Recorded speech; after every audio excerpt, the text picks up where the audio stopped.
Okay.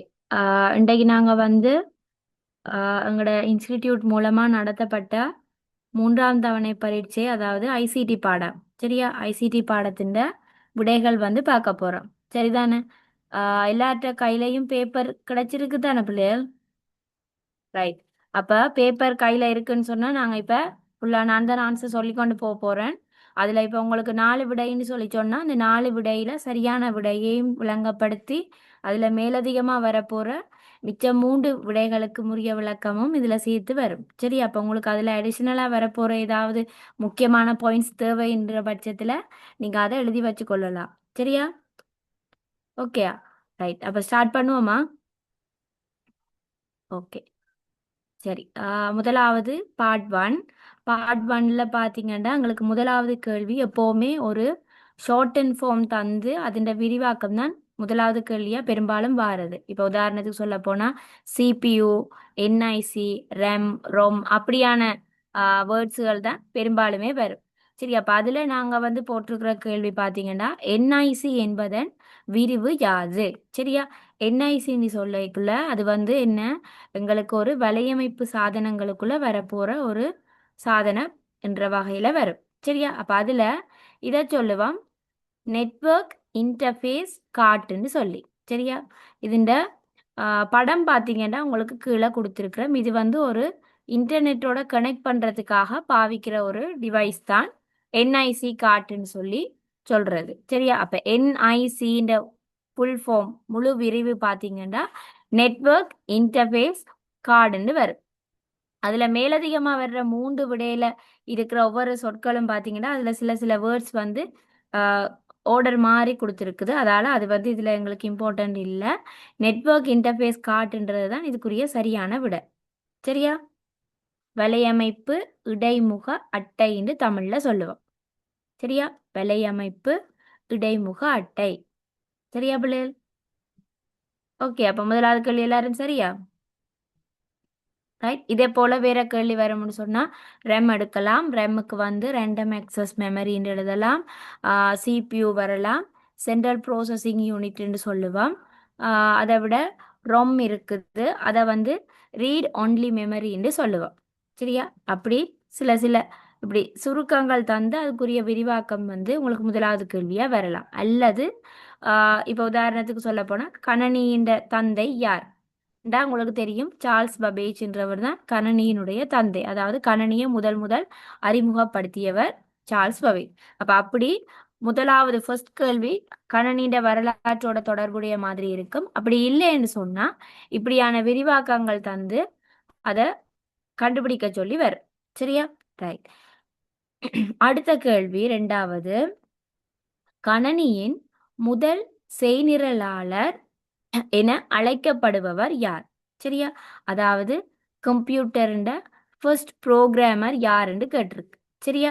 அப்போ அதுக்குரிய சரியான ஆன்சர் வந்து பார்த்தீங்கன்னா அடா லவ்லேஸ்ன்றவ தான் எங்கட முதலாவது கணனியினுடைய செய்நிரலாளர்னு சொல்லி நாங்கள் கிரேட் 6ல இருந்து பார்த்துருக்குறோம். சரியா? அப்போ அவனோட படம் வந்து உங்களுக்கு சிலபஸில் இல்லை. அப்போ இதில் வந்து நாங்கள் படத்தை வந்து ஆட் பண்ணியிருக்கிறோம்.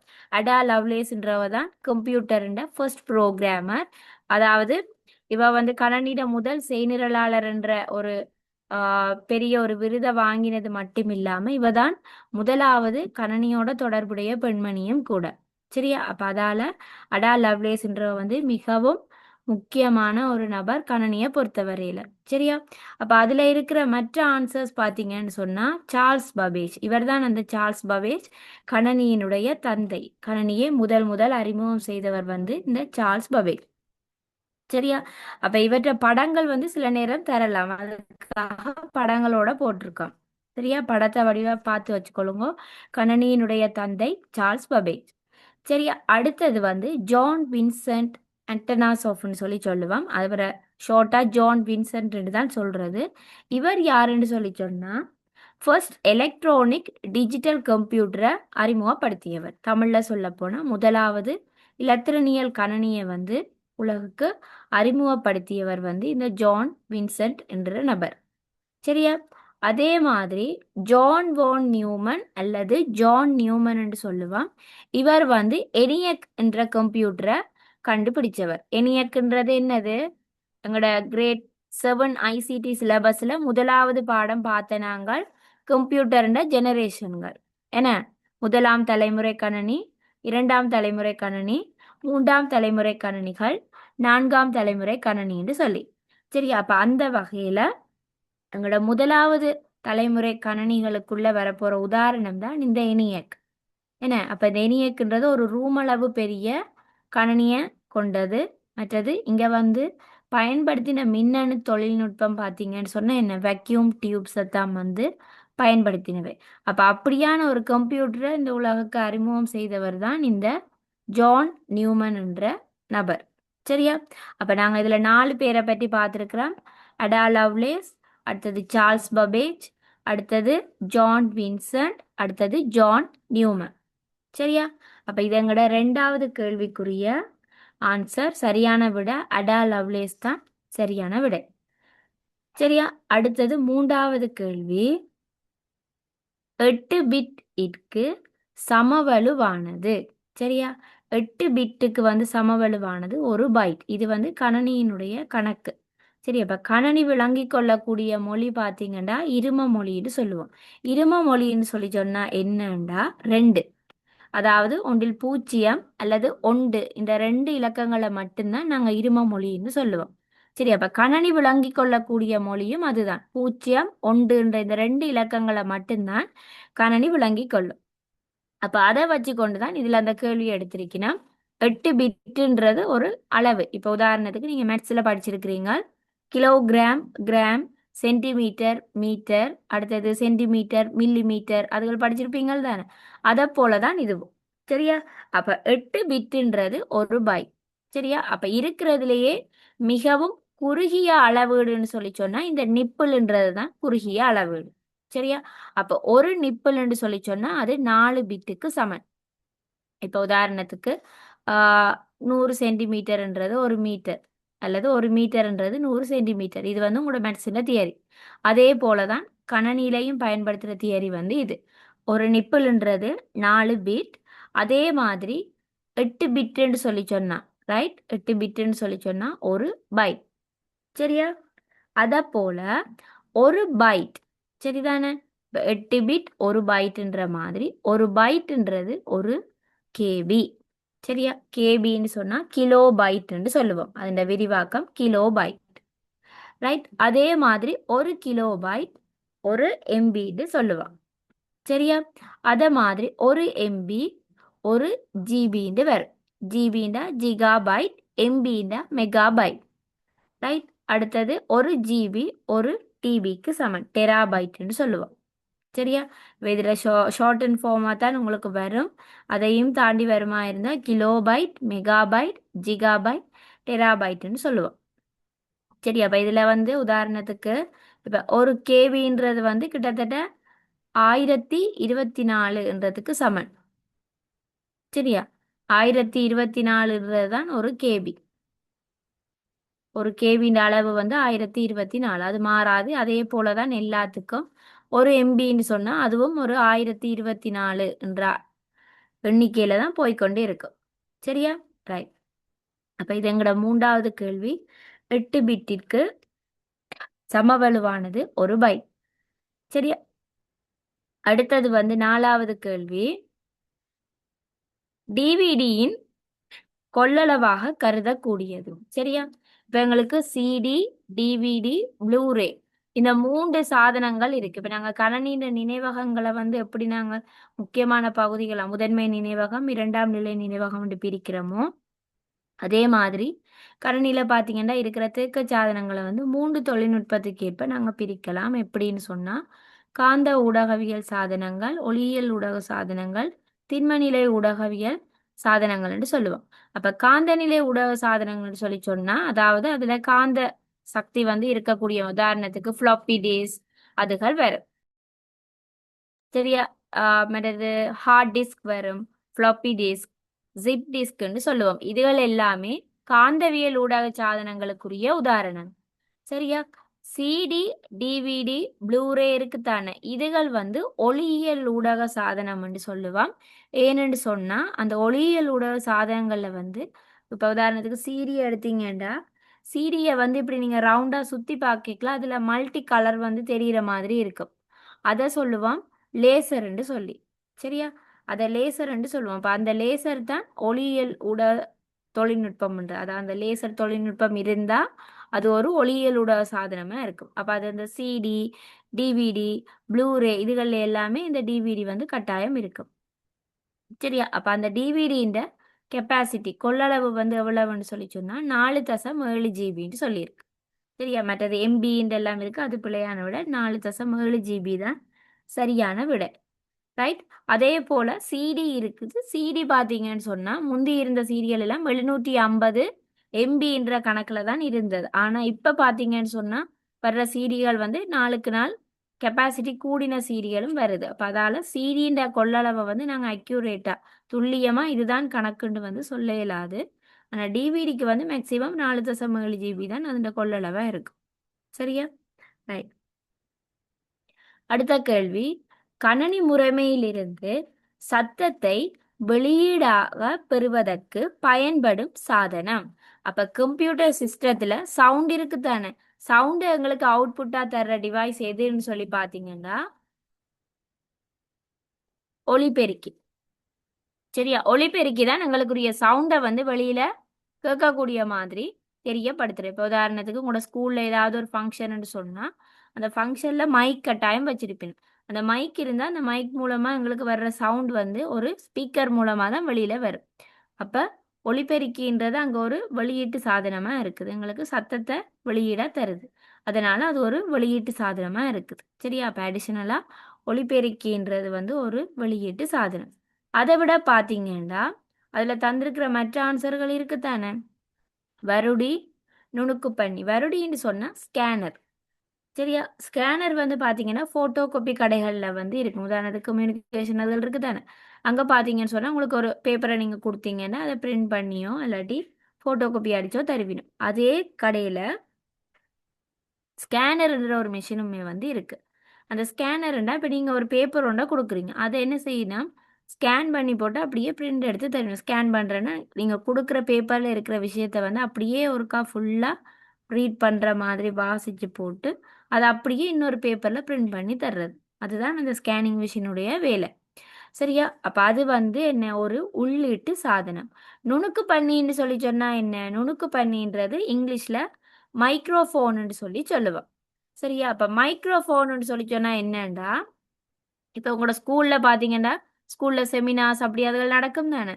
அப்படி செமினார் அதுகள் நடக்கக்குள்ள நீங்கள் என்ன செய்வீங்க, ஒரு ஸ்டேஜில் வந்து ஒரு மேசை மாதிரி ஒன்று இருக்கும், சீஃப் கெஸ்டோ யாராவது வரைக்கல அந்த மேசைக்கு மேலே ஒரு மைக் மாதிரி இருக்கும். அதை அட்ஜஸ்ட் பண்ணி கதைக்கிற ஆட்கள் தங்களோட உயரத்துக்கு ஏற்ற மாதிரி அட்ஜஸ்ட் பண்ணி செட் பண்ணி விடும் இல்லை, அதைத்தான் சொல்லுவோம் நுணுக்கு பண்ணின்னு சொல்லி. அப்போ அது என்ன, ஒரு உள்ளீட்டு சாதனம். சரியா? அப்போ அது வந்து ஒலிபெருக்கி இல்லை, அது வேற, நுணுக்கு பண்ணி வேற. அடுத்தது அச்சுப்பொறி. அச்சுப்பொறின்றது என்ன, ஒரு வெளியீட்டு சாதனம். உங்களுக்கு தெரியும், உங்களுக்குரிய முக்கியமான தகவல்களை பிரிண்ட் பண்ணி அச்சு பதித்து தாடுற வேலையை செய்கிறது தான் அச்சுப்பொறி. ரைட்? அப்போ இது 5வது கேள்விக்குரிய விடை. ரைட்டா? ஓகே. அடுத்தது 6வது கேள்வி. 6வது கேள்வி பார்த்தீங்கன்னா, மையமுறை வழியின் கதியானது எவ்வாறு அழைக்கப்படும்? மையமுறை வழியின் கதி என்று சொல்லி சொன்னால் உங்களுக்கு சிபியூன்றது வந்து நீங்கள் ஆல்ரெடி படிச்சிருக்கிறீங்க. இப்போ கிரேட் 6ல் இருந்து பார்த்துருக்குறோம். சிபியூன்றது என்ன, கணனின்ற ஒரு மூளையாக தொழிற்படக்கூடியது. சரி? அப்போ சிபியூ இல்லாட்டி அந்த கணனி வந்து இயங்காது. இப்போ மனிதர்களுக்கு மூளை இயங்காட்டி என்ன, அவை கோமா ஸ்டேஜ் போயிருக்கணும், அவைக்கு வந்து எதுவுமே ஞாபகம் இருக்காது, அவை சுய நினைவு இல்லாமல் இருக்கிறேன் சொல்லுவினேன். அதே கணனின்றது வந்து எப்படி மையமுறை வழி அழகோட இயங்குதோ அதே மாதிரி அதுக்குரிய சமவலுவான உதாரணம் தான் இந்த எங்கட மனித உடல். மனித உடல் வந்து எங்கட தலையில இருக்கிற அந்த மூளையால தான் இயங்குது. சரி? அப்ப அதுல ஏதாவது பாதிப்பு ஏற்பட்டுட்டா மனிதர் வந்து இயங்குறதுல பிரயோசனம் இல்லை. அதே போலதான் கணனியும் மையமுறை வழி அழகு இல்லைன்னு சொல்லி சொன்னா இயங்குறதுல வேலை இல்லை. சரியா? வேலை செய்யாது. அப்ப மையமுறை வழி அழகுன்ற கதியை வந்து நாங்க எப்படி அழைப்போம்னு சொல்லி சொன்னா கடிகார கதின்னு சொல்லுவோம். சரியா? அதுல நிறைய ஆன்சர்ஸ் இருக்கு பாருங்க. முறைவழி கதி அப்படி எல்லாம் இருக்குது, அதெல்லாமே பிழை. கடிகார கதி தான் அதுக்குரிய சரியான வேர்டி. சரியா? ஐயமுறை வழி அழகின்ற கதி கடிகார கதி. அடுத்தது அருகில் காட்டப்படும் படம் குறிப்பது. சரி, அப்ப உங்களுக்கு தந்த படம் எது? இந்த ஒயிட்ல தந்திருக்கு பாருங்க, வந்தா இருக்கு பக்கத்துல. இந்த படம் தான் உங்களுக்கு பேப்பர்ல தந்தது. சரியா? அப்ப இது என்ன படம்னு சொன்னா டிரான்சிஸ்டருடைய படம். சரியா? அதே மாதிரி அதோட ரிலேட்டடான ஆன்சர்ஸ் பார்த்தீங்கன்னா நுண்முறை வழியாக்கி இருந்தது. அது வந்து சின்ன மைக்ரோ ப்ரோசஸர்ன்னு சொல்லுவோம். இப்படி சின்ன சதுரம் மாதிரி இருக்கு. அடுத்தது வெற்றிட குழாய்ன்னு சொல்லி சொன்னா உங்களுக்கு தெரியும், இப்படி ஒரு பல்ப் வடிவத்தில் இருக்கும். சரியா? ஒருங்கிணைந்த சுற்றுன்னு சொன்னா அது வந்து இப்படி ஒரு நீட்டு ஒரு சிப் ஒன்ல வர சின்ன குட்டி குட்டி பல் மாதிரி இருக்கும். சரி, அதை ஒருங்கிணைந்த சுற்றுன்னு சொல்லுவோம். இதில் எல்லாமே என்னது? கணனியினுடைய தலைமுறையை வெளிக்காட்டக்கூடிய ஒரு தொழில்நுட்பம். சரியா? பார்த்தீங்கன்னு சொன்னா முதலாம் தலைமுறையில வந்து என்ன பயன்படுத்தினவ? வெக்யூம் டியூப்ஸ், அதாவது வெற்றிட குழாய்களை வந்து முதலாம் தலைமுறை கணனிகள்ல பாவிச்ச தொழில்நுட்பம். அப்ப அந்த படம் தான் இதுல கொடுத்துருக்குறோம். அடுத்தது ரெண்டாவது வந்து ரெண்டாம் தலைமுறை கணனியில பாவிச்சது தான் இந்த டிரான்சிஸ்டரினுடைய படம். அதுதான் எங்களுடைய கேள்வி. சரியா? மூன்றாம் தலைமுறையில பயன்படுத்தினது தான் ஒருங்கிணைந்த சுற்றுக்கள், இங்கிலீஷ்ல இன்டிகிரேட்டட் சர்க்கிட்ஸ்ன்னு சொல்லுவோம், ஐசின்னு ஷார்ட்டா சொல்லுவோம். நாலாம் தலைமுறையில பயன்படுத்தினது நுண்முறை வழியாக்கி மைக்ரோ ப்ரோசஸர்ன்னு சொல்லுவோம். சரியா? அப்ப அந்த 4 படங்களும் இப்படித்தான் இருக்கும். அந்த படங்களையும் எக்ஸாம் போக முதல்ல ஒருக்கா பார்த்துக்கொண்டு போங்க. சரியா? அப்ப 7 கேள்வியும் ஓகேயா? ஓகே. அடுத்த கேள்வி.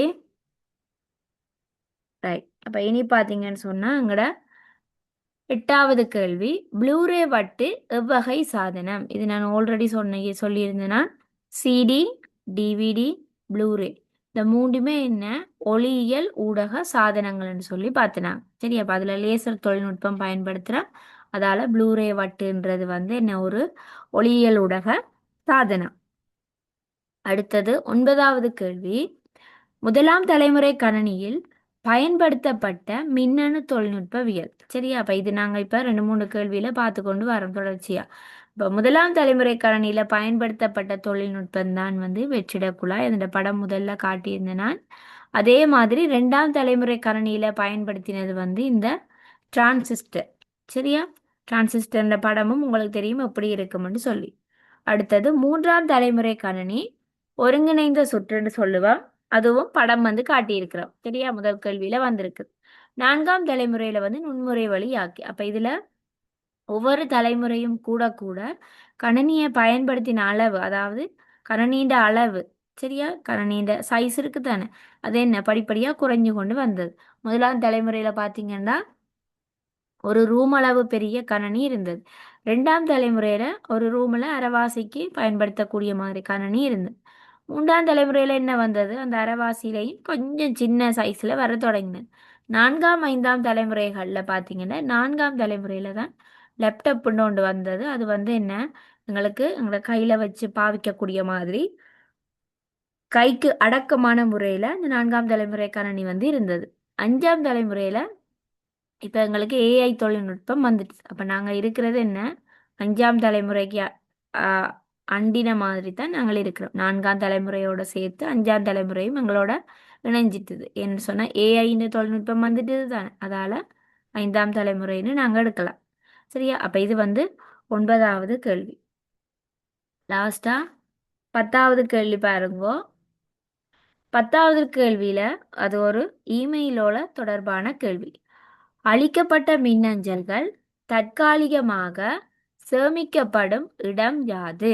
சரியா? இப்போ ஒரு இமெயில் ஒன்றை நாங்கள் அழிச்சோம்னு சொன்னால் அந்த இமெயில் வந்து தற்காலிகமாக இங்கே போய் சேவ் ஆகி இருக்கும். இப்போ நாங்கள் ஃபோனில் ஒரு ஃபோட்டோவை அழிச்சிட்டோம்னு சொன்னால் உங்களுக்கு தெரியும், அந்த ஃபோனில் இருக்கிற ஃபோட்டோ என்ன செய்யும்? ரீசைக்கிள் பின்னுன்ற ஒரு இடத்துல போய் சேவ் ஆகி இருக்கும். அதே மாதிரி இமெயிலையும் நாங்கள் அழிக்கிற எல்லா மெயில்ஸுமே வந்து ட்ராஷ்ன்னு சொல்கிற ஒரு இடத்துல வந்து சேவ் ஆகி இருக்கும். இப்போ நாங்கள் ஃபோனில் ரீசைக்கிள் பின் யூஸ் பண்ணுறது தானே, அது மாதிரி இருக்கும். இந்த ட்ராஷ்ன்றது ஒரு சின்ன ஒரு டஸ்ட்பின் மாதிரியோ அப்படி ஏதாவது ஒரு படத்தில் இருக்குது. அது ஒவ்வொரு ஃபோனை பொறுத்தது. இப்போ ஆப்பிள் ஐஃபோனாக இருந்தால் ஆப்பிள் ஐஃபோன்னு சொல்லியிருக்கலாம், அது ஒரு விதமாக இருக்கும். சாம்சங் ஃபோன்னா அது ஒரு விதமாக இருக்கும். சரியா? அப்போ ட்ராஷ்ன்றது அழிக்கிற இமெயில்ஸ் எல்லாமே டெம்பரரியாக சேவ் ஆகி இருக்கிற ஒரு இடம். அதை தவிர இன்பாக்ஸ்ன்னு ஒன்று இருக்கு பாருங்க. இன்பாக்ஸ்ன்னு சொல்லி சொன்னால் என்னென்னா எங்களுக்கு வந்து இன்னொரு ஆக்கள்கிட்ட இருந்து கிடைக்கப்படுற இமெயில் எல்லாமே சேவ் ஆகி இருக்கிற இடம் தான் இன்பாக்ஸ். சரி, அப்போ நீங்கள் வந்து எனக்கு ஒரு இமெயில் அனுப்பியிருக்கிறீங்கன்னு சொல்லி சொன்னால் என்ன, அது வந்து ஒரு இன்பாக்ஸில் வந்து இருக்கும். இன்பாக்ஸ்ன்றது ஒரு இடம். இப்போ நார்மலாக மெசேஜ் வருது தானே, அது மாதிரி. சரியா? சென்டர்னு சொல்லி சொன்னா அனுப்பப்பட்ட மின்னஞ்சல்கள் சேமிக்கப்படும் இடம். அதாவது இப்ப நான் வந்து உங்களுக்கு ஒரு இமெயில் அனுப்புறேன்னு சொன்னா அது சென்டுன்றதுக்குள்ள இருக்கு. சரியா? அதே போல அடுத்தது சப்ஜெக்ட். சப்ஜெக்ட்னு சொல்லி சொன்னா மின்னஞ்சல்களுக்கான தலைப்பை குறிக்கும். இப்ப நீங்க ஒரு இமெயில் அனுப்ப போறீங்கன்னு சொன்னா அந்த இமெயில் வந்து எது ரிலேட்டட் ஆனது, என்ன சம்பந்தமான ஒரு இமெயில் அனுப்புறீங்கன்னு அதை வந்து ஒரு ஹெடிங் சின்ன நோட் மாதிரி கொடுத்தீங்கன்னு சொன்னா வாசிக்கிறார்களுக்கு அது வந்து அதில் கண்டென்ட் வந்து ஈஸியாக விளங்கிடுமோ, இதை பற்றின ஒரு இமெயில் தான் எங்களுக்கு வந்திருக்குன்னு சொல்லி. அதால் சப்ஜெக்டை நோட் பண்ணி கொடுத்தா அது வந்து எனது அந்த இமெயிலுக்கான ஹெடிங்கை குறிக்கும். சரியா? அப்போ இது வந்து எங்களுடைய 10வது கேள்விக்குரிய சரியான விடை ட்ராஷ். சரியா? ரைட். அடுத்த கேள்வி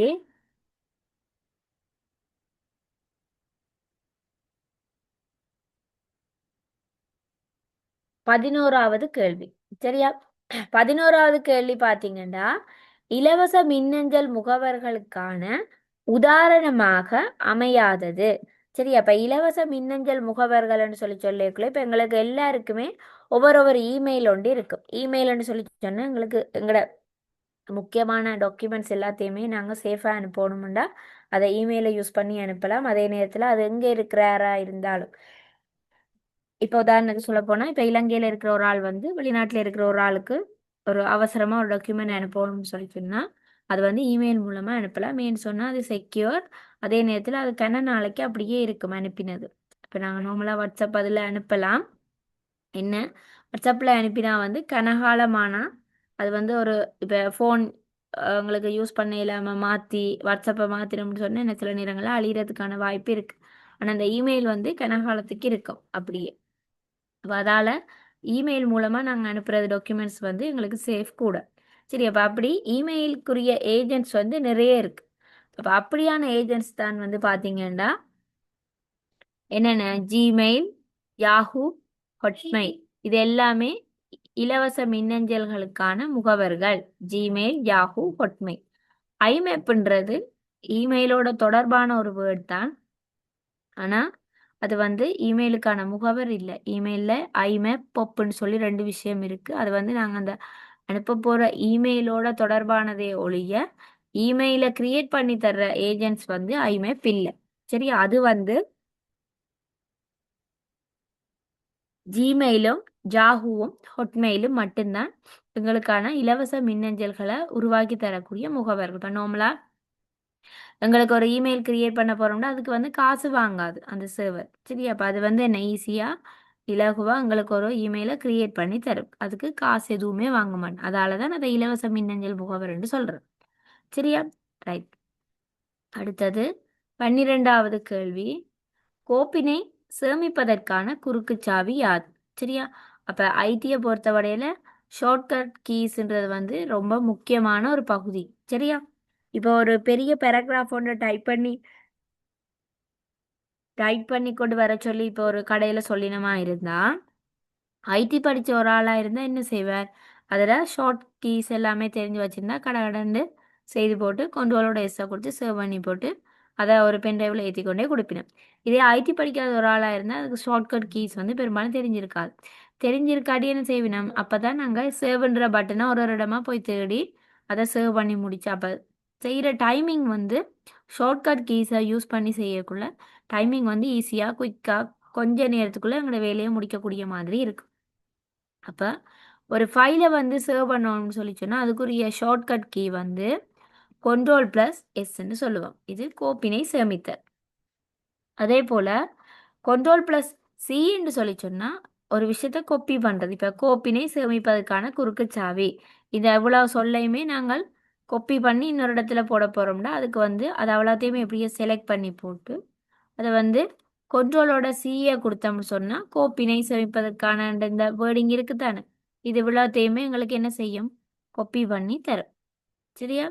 அப்போ இது வந்து என்ன ஒரு ஃபைலை சேமிக்கிறதுக்கான குறுக்கு சாவி. கொப்பி பண்ணுறேன்டா நகல் செய்தல், கோப்பினை நகல் செய்தல்னு தமிழில் சொல்லுவோம். அடுத்தது வந்து கண்ட்ரோல் ப்ளஸ் எக்ஸ்ன்னு சொல்லி சொன்னால், அதாவது ஒரு பக்கத்தில் இருக்கிற ஒரு தகவலை வந்து ஒரு இடத்துல இருந்து எடுத்து அப்படியே இன்னொரு இடத்துக்கு கொண்டு போய் மாற்றணும். சரியா?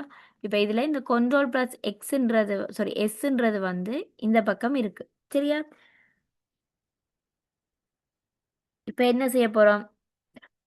இதை வந்து இப்படியே இங்கே இருந்து எடுத்து இந்த பக்கத்தில் கொண்டு வந்து போட போகிறோம்னு சொன்னால் இதை எப்படியே ஃபுல்லாக மவுஸை யூஸ் பண்ணி செலக்ட் பண்ண போகிறோம். செலக்ட் பண்ணி போட்டு கண்ட்ரோலோட எக்ஸ்ன்ற கீயை கொடுத்தோம்னா இதில் இருக்கிற இந்த கண்ட்ரோல் ப்ளஸ் எக்ஸ்ன்றது இல்லாமல் போயிடும், மறைஞ்சிடும். மறைஞ்சிட்டு இங்கே இந்த இடத்துல கேர்சரை நிற்க வச்சு போட்டு இதில் வச்சு பேஸ்ட் கொடுத்தோம்னு சொன்னால் என்ன நடக்கும்?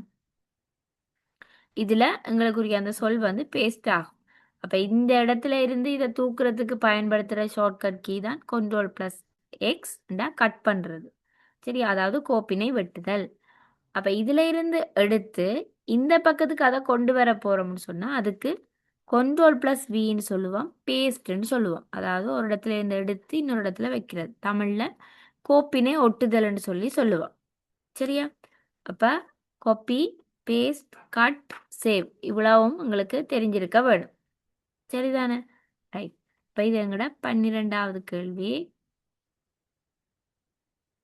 அடுத்தது 13வதும் 14வதுமான கேள்வி கொடுத்துருக்கு. இது வந்து ஈஸியான கேள்வி. இது எல்லாமே கொஞ்சம் தியரி பாட்டோட தொடர்பான கேள்விகள்.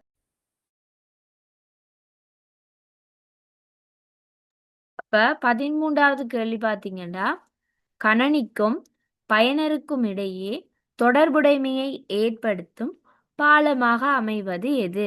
சரி, அப்ப ஒரு கணனி இருக்குது. அப்ப அந்த கணனியை பயன்படுத்துகிற ஒரு நபரைத்தான் நாங்கள் பயனர் என்று சொல்லுவோம். சரி, அப்போ ஒரு கணனியை பயன்படுத்துகிற ஆளுக்கும் கணனிக்கும் இடையில தொடர்பை ஏற்படுத்துறது தான் இந்த ஆப்ரேட்டிங் சிஸ்டம். ஒரு ஆப்ரேட்டிங் சிஸ்டத்தை எப்படி யூஸ் பண்ணுறேன்னு தெரிஞ்சிருந்தால் மட்டும்தான் அந்த கணனியை எங்களால் இயக்க முடியும். சரி, அப்போ கணனியும் பயனரையும் இணைக்கிறது தான் என்ன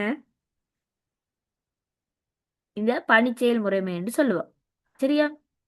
அப்போ பணிச்செயல் முறைமைக்கு பார்த்தீங்கன்னு சொன்னால் நிறைய உதாரணங்கள் இருக்குது. விண்டோஸ் இருக்குது, உபுண்டு இருக்குது, லினக்ஸ் இருக்குது, வேற என்ன மேக்ஓஎஸ் இருக்குது. அது பார்த்தீங்கன்னா 2 விதமாகவே பிரிக்கலாம். ஒன்று ஃபோனில் யூஸ் பண்ணுற பணிச்செயல் முறைமைகள், அடுத்தது மடிக்கணனிகள் அல்லது கணனிகளில் பயன்படுத்துகிற பணிச்செயல் முறைமைகள் என்று சொல்லி 2ஆக நாங்கள் பிரிக்கலாம். அப்போ அதை ஒவ்வொன்றுக்கும் ஒவ்வொரு உதாரணங்கள் வரும். இப்போ ஃபோனில் யூஸ் பண்ணுறேன்னு சொன்னால் ஃபோனில் யூஸ் பண்ணுறதுக்கு ஐஓஎஸ் இருக்குது. ஆப்பிள் ஐஃபோன்னு சொல்லி சொன்னால் ஐஓஎஸ் இருக்குது, சாம்சங் இருக்குது. அதெல்லாமே என்ன ஆண்ட்ராய்டு. சாம்சங்கில் பார்த்தீங்கன்னு சொன்னால் ஆண்ட்ராய்டுன்றது ஒரு பணிச்செயல் முறைமை. இதே நாங்கள் ஒரு கணனியை பயன்படுத்த போகிறோமா இருந்தால் அங்கே வந்து லினக்ஸ், உபுண்டு, ஃபெடோரா, விண்டோஸ்ன்னு சொல்லி நிறைய வந்து கணனியில் பயன்படுத்துகிற ஆப்ரேட்டிங் சிஸ்டமாக இருக்கும். சரியா? அடுத்தது வந்து 14வது கேள்வி, பிரயோக மென்பொருளுக்கு உதாரணமாக அமையாதது. சரியா? பிரயோக மென்பொருள்னு சொல்லி சொன்னால் என்ன? ரைட். இப்போ எங்களோட பணிச்செயல் முறைமையை வந்து நாங்கள் 2 விதமாக பிரிக்க இயலும். பணிச்செயல் முறைமைன்றது அப்படி இல்லாமல் இப்போ கணனியம் பொதுவாக எடுப்போம். கணனி இண்டேக்கில் கணனியை 2ஆக பிரிக்கலாம். எப்படி? ஒன்று ஹார்ட்வேர், அடுத்தது சாஃப்ட்வேர். தமிழில் சொல்லப்போனால் வன்பொருட்கள், மென்பொருட்கள். அப்போ கணனியில் தொட்டு பார்க்கக்கூடிய பொருட்கள் எல்லாமே வன்பொருட்கள் என்று சொல்லியும், தொட்டு பார்க்க முடியாத உங்களால் கையால் தொட்டு பார்க்கலாம் நான் இணையத்தை பயன்படுத்தி தரவிறக்கம் டவுன்லோட் பண்ணி பாவிக்கலும்னா அதை வந்து சாஃப்ட்வேர்னு சொல்லி சொல்லுவோம், மென்பொருள். அப்போ அந்த சாஃப்ட்வேரை பார்த்தீங்கன்னா நாங்கள் 2 விதமாக பிரிக்கலாம். அதுதான் ஒன்று சிஸ்டம் சாஃப்ட்வேர், அடுத்தது அப்ளிகேஷன் சாஃப்ட்வேர். அதாவது முறைமை மென்பொருள், பிரயோக மென்பொருள். முறைமை மென்பொருள்னு சொல்லி சொன்னால் அதுதான் இந்த ஆப்ரேட்டிங் சிஸ்டம். சரியா? பிரயோக மென்பொருள்னு சொல்லி சொல்லிக்கலாம். அது வந்து ஒவ்வொரு ஆப்ஸை தான் நாங்கள் பிரயோக மென்பொருள்னு சொல்கிறோம். இப்போ நீங்கள் ஃபோனில் யூஸ் பண்ணுற அந்த உதாரணமாக எடுத்தீங்கன்னா, ஃபோனில் நீங்கள் வந்து சில பேர் வந்து கேம்ஸ் விளையாடுறதுக்கு டவுன்லோட் பண்ணி வச்சுருப்பீங்க. சில பேர் என்ன செய்வீங்க, ஃபோட்டோ எடுக்கிறதுக்குன்னு சொல்லி ஒரு ஆப்பை டவுன்லோட் பண்ணி வச்சுருப்பீங்க. அப்போ அதுகள் எல்லாமே என்ன பிரயோக மென்பொருட்கள்னு சொல்லுவோம். சரி, அப்போ அதுக்குன்னு சொல்லி ஒரு வடிவம் வந்து இருக்காது. சரியா? இப்போ உதாரணத்துக்கு சொல்லப்போனால் அந்த ஆப்ஸை வந்து நாங்கள் கையால் டச் பண்ணி தான் யூஸ் பண்ணுறோம். ஆனால் அதுக்குன்னு சொல்லி ஒரு வடிவம் வந்து இல்லை. அதை திண்மமாக அதோட உருவத்தை சொல்லிதான் எங்களால் தொட்டு பார்க்க இயலாது. அதால தான் அது மென்பொருள் கேட்டகரிக்குள்ளே வருது. இதை நாங்கள் இணையத்தை பயன்படுத்தி மட்டும்தான் தரவிறக்கம் செய்து கொள்ள முடியும். அப்போ அப்படியான பிரயோக மென்பொருள்களுக்கான உதாரணங்கள் தந்திருக்க பாருங்க. விளையாட்டு மென்பொருட்கள், வரைவியல் மென்பொருட்கள், சொல்முறை வெளிப்படுத்தல் மென்பொருட்கள்னு சொல்லி நிறைய இருக்குது. சரியா? அப்போ இது எல்லாமே அப்ளிகேஷன் சாஃப்ட்வேருக்குரிய எக்ஸாம்பிள்ஸ். பணிச்செயல் முறைமைன்றது ஒரு பிரயோக மென்பொருள் இல்லை, அது ஒரு முறைமை மென்பொருள். அப்போ இதுதான் அதுக்குரிய ஆன்சராக இருக்கும். அதாவது பிரயோக மென்பொருளுக்கு உதாரணமாக அமையாதது. சரியா? அடுத்த கேள்வி பாருங்கோ. பின்வருவனவற்றுள் ஒளியியல் ஊடக சாதன வகைக்குள் உள்ளடங்குவது. அப்ப இந்த கேள்வி ஏற்கனவே நிறைய தடவை பார்த்துட்டோம். அப்ப ஒளியியல் ஊடக சாதனங்கள்னு சொல்லிக்கலாம். அதுக்கு சிடி, டிவிடி, ப்ளூரே வரும். அதே மாதிரி காந்தவியல் ஊடக சாதனங்களுக்கு floppy disk, hard disk, zip disk, Jaz டிஸ்க்னு சொல்லி நிறைய இருக்குது. சரியா? திண்மநிலை ஊடக சாதனங்களுக்கு தான் பென் டிரைவ்ஸ், மெமரி கார்ட்ஸ் அதுகள் எல்லாமே வரும். ரைட்? ஓகே. அப்போ அடுத்த கேள்வி, இணையதளத்தை வடிவமைப்பதற்கு பயன்படும் தொழில்நுட்பம் யாது? ஒரு இன்டர்நெட்டில் பார்த்தீங்கன்னு சொன்னால் நீங்கள் ஈபே, alibaba.com அதுகள் எல்லாமே பார்த்துருப்பீங்க. அதில் ஏதாவது பர்ச்சேஸ் பண்ணி இருப்பீங்க. சரி, அப்போ ஈபே, அலி எக்ஸ்பிரஸ் மற்றது இப்போ டெமோன்னு சொல்லி கொண்டு வந்தது தானே. அப்படியான வெப்சைட் மூலமாக நீங்கள் ஏதாவது ஆன்லைனில் வாங்கியிருப்பீங்க. அப்போ அது வந்து உங்களுக்கு ஃபேமிலியராக இருக்கும். அப்போ அப்படியான வெப்சைட்ஸை வந்து எப்படி உருவாக்கினேன்? அந்த அந்த அப்படியான இணையதளங்களை வடிவமைக்கிறதுக்கான ஒரு உதாரணம் தான் இந்த HTMLன்றது. சரியா? அப்ப அந்த HTML வடிவம் மூலமா தான் எங்களுக்குரிய இணையதளத்தை வடிவமைக்க முடியும். அப்ப இங்க தந்த கேள்வியும் அதுதான். ஒரு இணையதளத்தை வடிவமைக்கணும்னா அதுக்கு வந்து HTML என்ற தொழில்நுட்பம் வந்து பயன்படுத்தினா தான் அந்த இணையதளத்தை வடிவமைக்க முடியும். அடுத்தது பார்த்தீங்கன்னு சொன்னா காணொளி பதிப்பு மென்பொருள். காணொளி பதிப்பு மென்பொருள்னு சொல்லியிருக்க வீடியோ எடிட்டிங் சாஃப்ட்வேர். சரியா? அப்போ வீடியோ எடிட்டிங் சாஃப்ட்வேர்ஸுக்கு பார்த்தீங்கன்னா அடோப் ப்ரீமியர் ப்ரோன்றது தான் வீடியோ எடிட்டிங் சாஃப்ட்வேர். மற்றது இப்போ பார்த்தீங்கன்னு சொன்னால் கேப்கட் அப்படியான நிறைய விஷயங்கள் வந்துட்டுது. இது மட்டும் இல்லை, நிறைய இப்படியான வீடியோ எடிட்டிங் சாஃப்ட்வேர்ஸ் வந்து நிறைய இருக்குது. சரியா? ரைட். அப்போ இது எல்லாமே வீடியோ எடிட்டிங் சாஃப்ட்வேருக்கு எக்ஸாம்பிள்ஸ். அதில் வந்திருக்கிற மெத்தடுகள் வந்து உங்களுக்கு பார்த்தீங்கன்னா தெரியும். அது கிராஃபிக்ஸ் சாஃப்ட்வேர் அப்படி அதுகளோட தொடர்பானது. சரி, அப்போ காணொளி பதிப்பு மென்பொருளுக்கு வந்து அடோப் ப்ரீமியர் ப்ரோ மட்டும்தான் வரும். இது ஸ்மார்ட் ட்ரோ அதுகள் எல்லாமே என்ன கிராஃபிக்கல் சாஃப்ட்வேர், படங்கள் வரைகிறதுக்கான ஒரு மென்பொருள். சரியா? ரைட். அடுத்த கேள்வி 18வது, பின்வருவனவற்றுள் எழுத்துக்களை தடிப்பாக்குவதற்கு பயன்படும் ஒட்டு எது? சரியா? அதாவது எங்களோட டெக்ஸ்ட்டை வந்து போல்ட் ஆக்குறதுக்கு யூஸ் பண்ணுறது. சரியா? இது வந்து உங்களோட தேர்ட் டேர்ம் சிலபஸோட இருக்கிற பகுதி. அந்த HTML பார்ட் இருக்கு தானே, அதுக்கான கேள்வி தான் இது. அப்போ ஒரு டெக்ஸ்ட் வந்து ஒரு இப்போ இதில் பயன்படும் ஒட்டு எதுன்றது அந்த அதை வந்து நாங்கள் அப்படியே டார்க்காக மாற்றுவோமா இருந்தால் அதை வந்து போல்டுன்னு சொல்லுவோம். சரியா? அப்போ ஹெடிங்குக்கு வந்து H1ன்றதை யூஸ் பண்ணுவோம். இட்டாலிக்குன்னு சொல்லிக்கலாம், அதுக்கு ஐன்றதை யூஸ் பண்ணுவோம். அண்டர்லைன்ன்றதுக்கு வந்து யூன்றதை யூஸ் பண்ணுவோம். சரியா? ஒவ்வொன்றிலையும் பார்த்தீங்கன்னு சொன்னால் அந்த மீனிங்கினுடைய ஃபர்ஸ்ட் லெட்டரை தான் யூஸ் பண்ணி ஒரு டேக்காக எடுக்கிறேன். சரி, அப்போ அதான் ஞாபகம் வச்சுக்கணும். இப்போ அண்டர்லைன் ஒரு சொற்பதத்துக்கு கீழே அடிக்கோடிட போயினோம்னா அதுக்கு யூவை வந்து பாவிக்கணும். அதே மாதிரி இட்டாலிக்குன்னா ஒரு பக்கம் இப்படி சரிஞ்ச மாதிரி வர்றதுக்கு வந்து ஐயை வந்து பாவிப்போம். சரியா?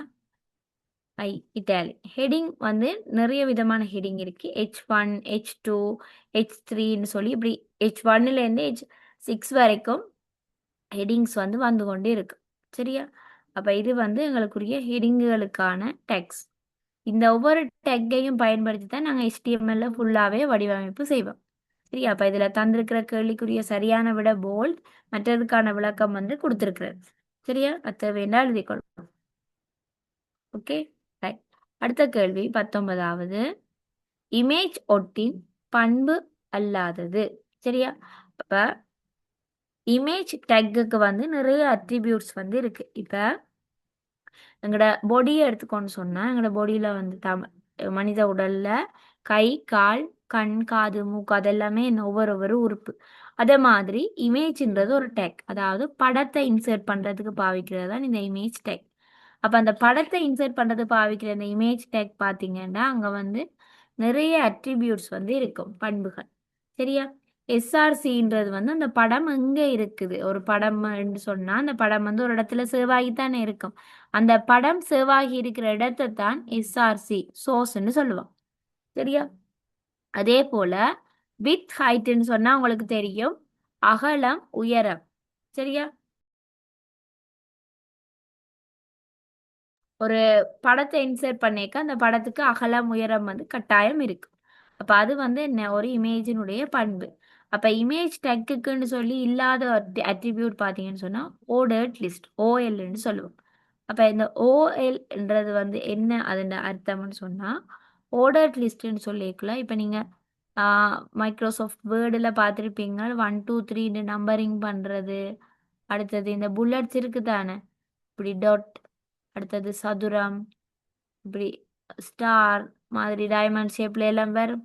அதுகளைத்தான் லிஸ்ட்ன்னு சொல்லுவோம். அப்ப அதுல ஒவ்வொரு விதமான லிஸ்ட் இருக்கு. ஓர்டர்ட் லிஸ்ட்னு சொன்னா இப்படி நம்பர் பண்ணி ஓர்டரா வாரது வந்து ஓர்டர்ட் லிஸ்ட். அன்ஆர்டர்ட் லிஸ்ட்னு சொன்னா இப்படி டாட் வாரது, இப்படி ஒரு ஸ்கொயர் ஷேப்ல வாரது, டைமண்ட் ஷேப்ல வாரது, இது எல்லாமே அன்ஆர்டர்ட் லிஸ்ட்னு சொல்லுவோம். சரி, அப்ப இமேஜ் டேக்குன்ற ஒரு அட்ரிபியூட்ஸ் இல்லாதது வந்து இந்த ஓஎல் டேக். அடுத்தது சென்டர். சென்டர்ன்னு சொன்னா சென்டர் டெக்ன்றது வந்து ஒரு டெக்ஸ்ட்டை வந்து நடுவில் கொண்டு வரதுக்கு பயன்படுது. இப்போ உதாரணத்துக்கு இந்த மத்தியில் நேர்படுத்தல் இருக்கு தானே, இதை வந்து நாங்கள் ஒன்றில் இந்த இடப்பக்கமாக எழுதலாம், அல்லது வடப்பக்கமாக எழுதலாம், அல்லது கீழே அடி அடிப்பகுதிக்கு கீழே கொண்டு வந்து எழுதலாம். அப்படி நிறைய விதமாக எழுதலாம். அப்போ இதை நாங்கள் நடுவுக்கு கொண்டு வரணும்னு சொன்னால் அதுக்கு பாவிக்கிறது தான் இந்த சென்டர்ன்ற டேக். சரியா? அப்போ சென்டர் டெக்குன்னா ஒரு சொற்பதத்தை வந்து நடுவுக்கு, அதாவது மத்தியில நேர்படுத்துறதுக்கு பயன்படுத்தக்கூடியது. சரியா? அப்ப இது இவ்வளவும் தான் எங்களோட பார்ட் 1க்குரிய கேள்விகள். 20 கேள்வி, 20 கேள்விக்கும் 2 மார்க்ஸ் படி 40 மார்க்ஸ் வந்திருக்கு. சரியா? அப்ப முதல் 20 கேள்வியும் செய்யக்கூடிய மாதிரி இருந்தது எல்லாருக்கும். ரைட்? ஈஸியா இருந்திருக்கு வேணா? ரைட். ஓகே. அப்ப இனி நாங்க பார்க்க போறது பார்ட் 2. சரியா? பார்ட் 2ல பார்த்தீங்கன்னு சொன்னா இப்படி ஒரு படம் ஒன்று இன்சர்ட் பண்ணியிருக்கிறோம். இந்த படத்துல பார்த்தீங்கன்னு சொன்னா இது ஒரு HTML வெப் பேஜுக்குரிய படம். சரியா? இந்த கேள்வி சில நேரம் உங்களுக்கு கட்டாயம் வரலாம். இப்படி ஒரு கேள்வி, ஒரு படத்தை இன்சர்ட் பண்ணிட்டு அந்த படத்தை வச்சு கொண்டு இந்த HTML-க்குரிய கேள்விகளை வந்து டிசைன் பண்ண சொல்லி சொல்லுவீங்க. சரியா? இப்போ இதில் உங்களுக்கு fill in the blanks மாதிரி தான் கொடுத்துருக்கு, அதால வந்து நீங்க கொஞ்சம் ஓரளவு செய்யலாம். சரியா? அப்ப இதுல படத்துல பாத்தீங்கன்னா என்னென்ன விஷயங்கள் கொடுத்திருக்கணும், ஒரு படம், தேனியின் படம் இன்சர்ட் பண்ணி இருக்கு. மேல ஹெட்டிங் கொடுத்திருக்கீங்கன்னா beautiful waterfall in Sri Lanka. அடுத்தது ஒரு சின்ன குட்டி பேராகிராஃப் 2 லைன்ல. அடுத்தது கீழே லிஸ்ட் பண்ணி இருக்கணும். சரியா? அது என்ன, டொட் டொட் சர்க்கிளை டார்க் பண்ணி ஒரு டொட் டொட்ல டெக்ஸ்ட் கொடுத்துருக்கணும். டெக்ஸ்ட்டும் பார்த்தீங்கன்னா நல்லா போல்டா திக்காக இருக்குது, நல்ல டார்க் பிளாக்ல இருக்குது, கொஞ்சம் சரிவாக இருக்குது. அப்போ இங்கே இட்டாலிக் வந்து யூஸ் பண்ணியிருக்கணும். சரி, அப்போ இதை கவனிச்சுட்டா இனி வந்து கேள்விக்கு போவாம். கேள்வி பார்த்தீங்கன்னு சொன்னால் என்ன தந்திருக்கணும், ஒரு HTML-க்குரிய கோடிங் வந்து கொடுத்துருக்கு. இப்போ இதில் HTML ஸ்டார்ட் பண்ணினா HTML கட்டாயம் கொண்டு முடிக்க வேணும். இப்போ நீங்கள் ஃப்ளோசார்ட் கிரேக்கில் படிச்சிருப்பீங்க. ஃப்ளோசார்ட் கிரேக்கில் நாங்கள் என்ன செய்வோம், பாய்ச்சல் கோடு படம் கிரேக்க ஒரு ஸ்டார்டிங் டேக் ஒன்று கொடுத்துருப்போம். ஸ்டார்டிங்னு சொன்னால் இப்படி ஒரு நீள்வட்டம் கொடுத்துருப்பீங்க, ஆரம்பம் அல்லது ஸ்டார்ட்னு கொடுத்துருப்பீங்க. அதே மாதிரி லாஸ்ட்ல என்ன செய்திருப்பீங்க, முடிவு அல்லது எண்டுன்னு கொடுத்துருப்பீங்க. நடுவில் வந்து இந்த அம்புக்குறியல் வரும், இன்புட்னு சொன்னால் இப்படி ஒரு குறியீடு வரும், அப்படியெல்லாம் இருக்கு. இது வந்து ஃப்ளோ சார்ட். சரியா? அத மாதிரி இதுக்குமே வந்து சில ரெஸ்ட்ரிக்ஷன்ஸ் வந்து இருக்குது ஒரு HTML பேஜை டிசைன் பண்றதுக்கு. அப்ப அதை எப்படின்னு சொன்னா, இந்த HTMLன்றது ஒரு ஸ்டார்டிங் டேக். இதை நாங்க எங்க ஸ்டார்ட் பண்றோமோ கடைசியா இந்த கோடிங் எல்லாம் முடிச்சதுக்கு பிறகு கடைசியா கொண்டு போய் அதை நாங்கள் இப்படி ஸ்லாஷ் போட்டு எண்ட் பண்றது தான் எண்ட் டேக்குன்னு சொல்லுவோம். சரியா? அப்ப ஸ்டார்டிங் டேக், எண்டிங் டேக்குன்னு 2 டேக்குமே கட்டாயம் எல்லா டேக்ஸுக்கும் போடணும். சரியா? அப்ப அதை போல HTML ஸ்டார்ட் பண்ணதுக்கு பிறகு ஹெட்டு, அதாவது தலைப்பகுதின்னு சொல்லுவோம். ஹெட்டுன்னு சொல்லி ஒரு போர்ஷன் இருக்கு. அந்த ஹெட்டுக்குள்ள டைட்டில்னு சின்னனா ஒரு இன்னொரு டேக் கொண்டு வரும். சரியா? அப்ப இதுல முதலாவது blank பாத்தீங்கன்னு சொன்னா முதலாவது blankல என்ன வரப்போகுது? HTML-க்கு அடுத்ததா ஹெட்ன்றது வந்து வரப்போகுது. சரியா? அப்ப அந்த ஹெட்டுக்குள்ள பாத்தீங்கன்னு சொன்னா டைட்டில், அதாவது உங்களோட வெப் பேஜுக்கு வந்து நீங்க இப்ப கூகுள் குரோம்ல போயிட்டு சர்ச் பண்றீங்க. google.com சர்ச் பண்றீங்க. சர்ச் பண்ணிக்க உங்களுக்கு மேல பாத்தீங்கன்னா ஒரு பிளஸ் அடையாளம் போட்டு மேல அந்த google.comன்றதை சர்வ் பண்ணின மாதிரி ஒரு மேல ஒன்று காட்டும். அந்த இடத்துல வர்ற பெயர் தான் இந்த டைட்டில். இது வந்து எங்களுக்கு டைம் இப்படி தான் இருக்கணும்னு இல்லை, நாங்களோட விளக்கத்துக்காக இதுதான் இந்த பேஜ்னு காட்டுறதுக்காக நாங்கள் மேலே அதுக்கு ஒரு பேர் ஒன்று கொடுப்போம். சரியா? அப்போ அதுதான் டைட்டில்னு சொல்லுவோம். அப்போ அந்த டைட்டிலுக்கு வந்து வாட்டர்ஃபால்னு கொடுத்துருக்கணும். அப்போ அந்த வாட்டர்ஃபால்ன்றது ஒரு ஹெடிங். சரியா? ரைட். அப்போ இது என்ன ஒரு ஸ்டார்டிங் டேக் டைட்டில்ன்றது. அப்போ அந்த ஸ்டார்டிங் டேக்கை என்ன செய்யணும்? இதில் கொண்டு வந்து முடிக்கணும். டைட்டில் முடிச்சதுக்கு பிறகு தான் ஹெட்டை முடிக்கணும். ஏன்னு சொன்னால் ஹெட்டுன்ற செக்ஷனுக்குள்ளே தான் டைட்டில்ன்ற கண்டென்ட் வந்து அடங்க போகுது. சரியா? அப்போ ஹெட்டை ஸ்டார்ட் பண்ணி முடிக்க முதல்ல டைட்டில்ன்றதை நாங்கள் முடிச்சிட வேணும். முடிச்ச போடு தான் ஹெட்ன்றதை முடிக்க வேணும். சரி, அப்ப இனிமே வரப்போறதெல்லாம் பாடி பார்ட்ஸ். இனிதான் முக்கியமான பகுதிகள் வரப்போகுது. அப்ப இந்த ஹெட்ன்றது கட்டாயம் முக்கியமான ஒரு விஷயம். நீங்க எப்ப கோடிங் எழுதியக்குள்ளையும் இந்த ஃபர்ஸ்ட் லைனை வந்து ஞாபகம் வச்சு எழுத வேணும். இதுக்கு எல்லாமே ஒரு ஒரு மார்க்ஸ் கொடுப்பிடும். சரியா? ரைட். அப்ப பாடி பார்ட்ஸ் தான் இனி வந்து நாங்க பார்க்க போறோம் என்ன விஷயம் வரப்போகுதுன்னு சொல்லி. இப்ப இவ்வளவு நேரம் நாங்க பார்த்ததுல பாத்தீங்கன்னா இன்னுமே இந்த பாக்ஸுக்குள்ள நாங்க அந்த உள்ளடங்கி இருக்கிற இந்த பகுதிகளுக்குள்ள நாங்க வரையல இன்னும். இப்போ வாட்டர்ஃபால்ன்றது ஒரு ஹெடிங். அந்த ஹெடிங் வந்து எங்களோட வெப்பேஜில் சர்ச் பண்ணி நாங்கள் உள்ளுக்கு போயிட்டோம். அந்த இடத்துல வந்த பேர் தான் வாட்டர்ஃபால்ன்றது. மேலே எப்படி ஒரு செவ்வாய் பாக்ஸுக்குள்ள வாட்டர்ஃபால்ன்ட்டு இருக்குது. அது எங்களுக்கு வெளியில் இந்த ஸ்க்ரீனில் தெரியல. சரியா? ரைட். அடுத்தது பார்த்தீங்கன்னா இனித்தான் ஹெடிங் போட்டு அந்த கண்டென்ட் வரப்போகுது. அப்போ அந்த பாக்ஸுக்குள்ளே இருக்கிறது தான் பாடி பார்ட். சரியா? அப்போ இந்த பாடிக்குள்ளே பார்த்தீங்கன்னு சொன்னால் என்ன இருக்குன்னு சொன்னால் முதலாவது சின்ன ஒரு டேஷ் போட்டிங்கன்னா அதில் ஒரு டேக் கொண்டு வரப்போகுது. அப்போ இது பார்த்தீங்கன்னா என்ன ஹெடிங்? பியூட்டிஃபுல் வாட்டர்ஃபால் இன் ஸ்ரீலங்கா. இது என்ன ஒரு ஹெடிங்? ஹெடிங்காக தான் எங்களுக்கு தந்திருக்கிறேன். அப்போ அந்த ஹெடிங் எப்படி இருந்தது? ஒரு நல்ல போல்டாக பெருசாக இருந்தது. அப்போ இங்கே பார்த்தீங்கன்னா ஒரு என் டேக் கொண்டு கொடுத்துருக்கணும். ஸ்லாஷ் போட்டு H1 ஸ்லாஷ் போட்டு ஒரு என் டேக் கொடுத்துருக்கணும். அப்போ என் டேக் இருந்தால் என்ன செய்வினம்? கட்டாயம் ஒரு ஸ்டார்டிங் டேக் இருக்கும். அப்போ அதுதான் இங்கே வரப்போகுது H1 சொல்லி. சரியா? எப்பவும் நாங்கள் டேக்ஸ் எழுதக்குள்ள கிரேட்டர் தேன் லெஸ் தேன் குறியீடு போட்டு தான் டேக்ஸை வந்து எழுத வேணும். சரியா? ரைட். அடுத்தது பாருங்க, ஒரு படம் உண்டு. ஹெடிங்குக்கு அடுத்ததா ஒரு படம் ஒன்று இன்சர்ட் பண்ணியிருந்தேன் நாங்கள். சரியா? அந்த படம் தான் அடுத்ததா பார்க்க போறோம். என்ன படம்? ஒரு தேனி இந்த படம் ஒன்று இருந்தது. சரியா? அப்ப அந்த தேனீட படத்துக்குரிய பேர் தான் இதுல கொடுத்திருக்கணும். B.png ஒரு தேனியனுடைய படம். அப்ப அந்த படத்துக்கு ஹைட் செட் பண்ணியிருக்கணும், வித்தும் செட் பண்ணியிருக்கணும். அப்ப அந்த B.png என்ன ஒரு சோர்ஸ் SRC என்று வரணும். சரியா? இதுல வந்து SRC வரும். SRCன்னு சொல்லக்குள்ள அந்த இமேஜ் டேக்குக்குரிய அந்த படத்தினுடைய பேர், அந்த படம் எங்கே இருக்குதோ அந்த படத்தினுடைய பேரை காட்டுறது தான் இந்த SRC சோர்ஸ்ன்னு சொல்லுவோம். சரியா? அடுத்தது பார்த்தீங்கன்னா ஒரு பந்தி இருக்குது. அந்த பந்தி பார்த்தீங்கன்னா என்ன இருக்குன்னா அதில் பேராகிராஃப் டேக்குன்னு யூஸ் பண்ணி தான் அதை நாங்கள் எழுத வேணும். Pன்றது வந்து பேராகிராஃப் டேக். அப்போ கிரேட்டர் தேன் லெஸ் தேன் குறியீடு போட்டுட்டு அதில் வந்து நாங்கள் Pன்றதை ஸ்டார்ட் பண்ணி போட்டு எங்களோட பந்தியை கொடுத்துட்டு லாஸ்ட்டாக Pன்றதை முடிக்க வேணும். முடித்தா அது பந்திக்குரிய டேக். அப்போ இடையில இந்த BRன்றது என்ன? இது ஏன் கொடுத்துருக்குன்னு சொல்லி சொன்னால் ஏன்னு பார்ப்போம். இப்போ இந்த பந்தியை எடுத்தீங்கன்னு சொன்னால் இந்த பந்தியில் எங்களுக்கு Sri Lanka is home to more than 100 waterfalls and rivers which at the end of the day stops at the Indian Ocean. அப்போ இதில் விச் அட்டுக்கு அடுத்ததாக பார்த்தீங்கன்னா இந்த தன்றது அடுத்த லைனில் வருது. நார்மலாக பேராகிராஃப் டேக்கில் நாங்கள் ஒன்று எழுதியக்குள்ள இப்படி என்டர் ஆகி இதில் கட் ஆகி அடுத்த லைனுக்கு வந்து வராது. பேராகிராஃப் டேக்கை யூஸ் பண்ணினா அது அப்படியே நீட்டாக போய்கொண்டே இருக்கும். இப்போ இதில் இந்த கீழே வந்திருக்கிற இந்த லைன் வந்து மேலே தான் உண்மையாக வந்திருக்கும். இப்போ நாங்கள் இடையில ஆர்ன்ற அந்த டேக்கை யூஸ் பண்ணதால மட்டும்தான் இதுல ஒரு பிரேக் ஆகி அடுத்த லைன்ல வருது. அதுக்குரிய காரணம் தான் அந்த பிஆர்ன்ற அந்த டேக். சரி, அதை பிரேக் டேக்குன்னு சொல்லுவோம் அல்லது எம்டி டேக்குன்னு சொல்லுவோம். அப்ப அதை யூஸ் பண்ண எங்களுக்கு வந்து அந்த இடத்துல ஒரு பிரேக் ஒரு கட் ஆகி அடுத்த லைனுக்கு வரும். சரியா? ஃபார் எக்ஸாம்பிள் இப்போ என்டர் கீயை கீபோர்டில் ப்ரெஸ் பண்ணுறது தானே, அது மாதிரி ஒரு விஷயம் தான் இந்த பிரேக் டேக் செய்யும். சரியா? அப்போ பிரேக் டேக்கை பற்றி பார்த்துருக்குறோம். அடுத்தது பார்த்தீங்கன்னா ஒரு டேஷ் ஒன்று வருது. அப்போ அது இருக்கட்டும்.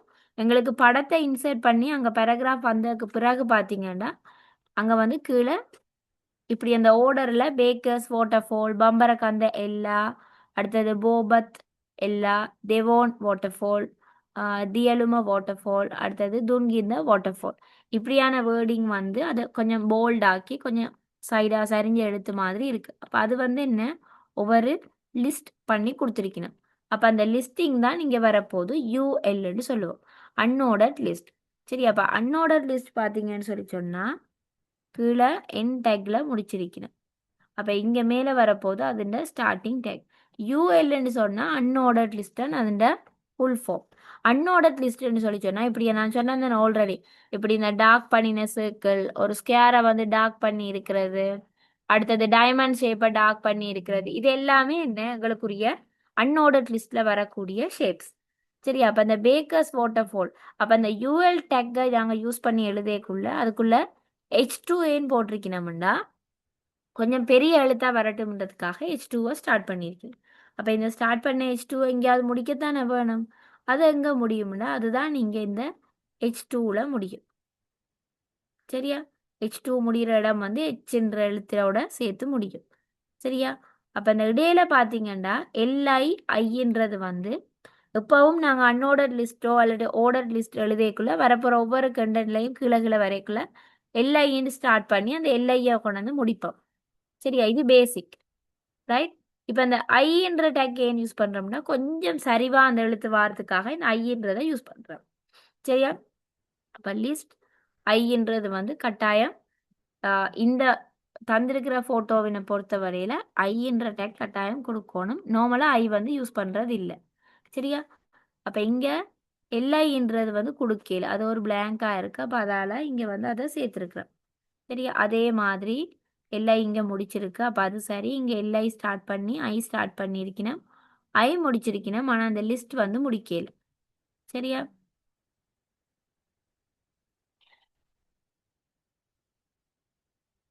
அப்போ ஜின்ற இடத்துல எல்ஐ லிஸ்ட் இங்கே வந்து முடிச்சிருக்க வேணும். ரைட்? அதே மாதிரி மேலே H2 ஸ்டார்ட் பண்ணியிருக்கு, இங்கே H2வை நாங்கள் முடிக்க வேணும் கட்டாயம். சரியா? அடுத்தது நாங்கள் ஸ்டார்டிங்கில் பார்த்த ஞாபகம் இருக்கா, HTML பொடின்னு சொல்லி, அது எல்லாத்தையுமே கொண்டு முடிக்கிற இடம் தான் இந்த கீழே. எப்பவும் பொடியை முடிச்சு போட்டு தான் HTMLன்ற பாட்டை முடிக்க வேணும். அப்போ லாஸ்ட்டாக பார்த்தீங்கன்னா பொடி ஸ்லாஷ் பொடின்னு வரும், கிரேட்டர் தேன் லெஸ் தென் குறியீட்டுக்குள்ள ஸ்லாஷ் HTMLன்னு போடுவோம். சரியா? அப்போ இதுதான் முதலாவது கேள்வி, ஃபர்ஸ்ட்டாக வந்த கேள்விக்குரிய ஆன்சர்ஸ். சரியா? இது ஓகேயா? ஓரளவு செய்யக்கூடிய மாதிரி இருக்கா? கொஞ்சம் கஷ்டம் தான் பிள்ளைகள், ஆனால் திரும்ப இதை ஒரு நீங்கள் பார்க்காம செய்து பார்த்தீங்கன்னா உங்களுக்கு ஈஸியாக இருக்கும். பிறகு நீங்கள் என்ன செய்யலாம், திரும்ப பார்க்காம ஃபுல் கோடிங்கையும் ஒருக்கா எழுதி பார்க்கலாம். சரியா? இப்படி ஒரு கேள்வி கட்டாயம் வரும், அதால் பார்த்து கொண்டு போங்க வடிவம். ஓகேயா?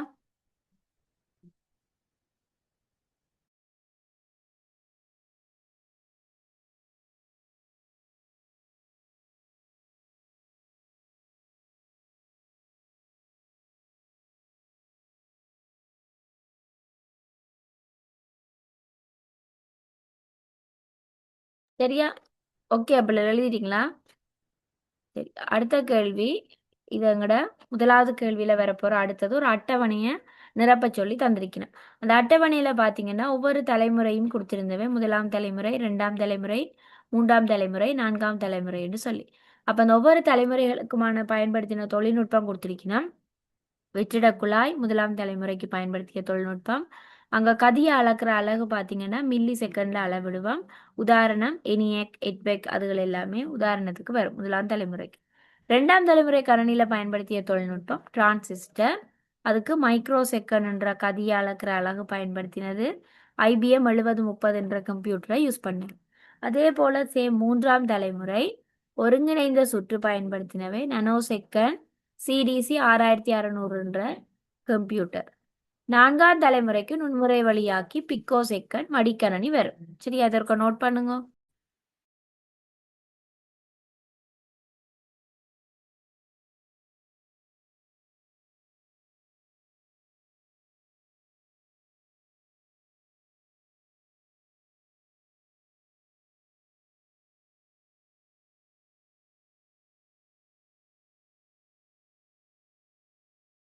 ஓகேயா, இது ஆல்ரெடி ஃபில் பண்ணி வச்சிருந்திருப்பீங்க. ஏதாவது மிஸ் பண்ணி இருந்தா அந்த கணனிகளை எழுதி வச்சுக்கொள்ளுங்கவா.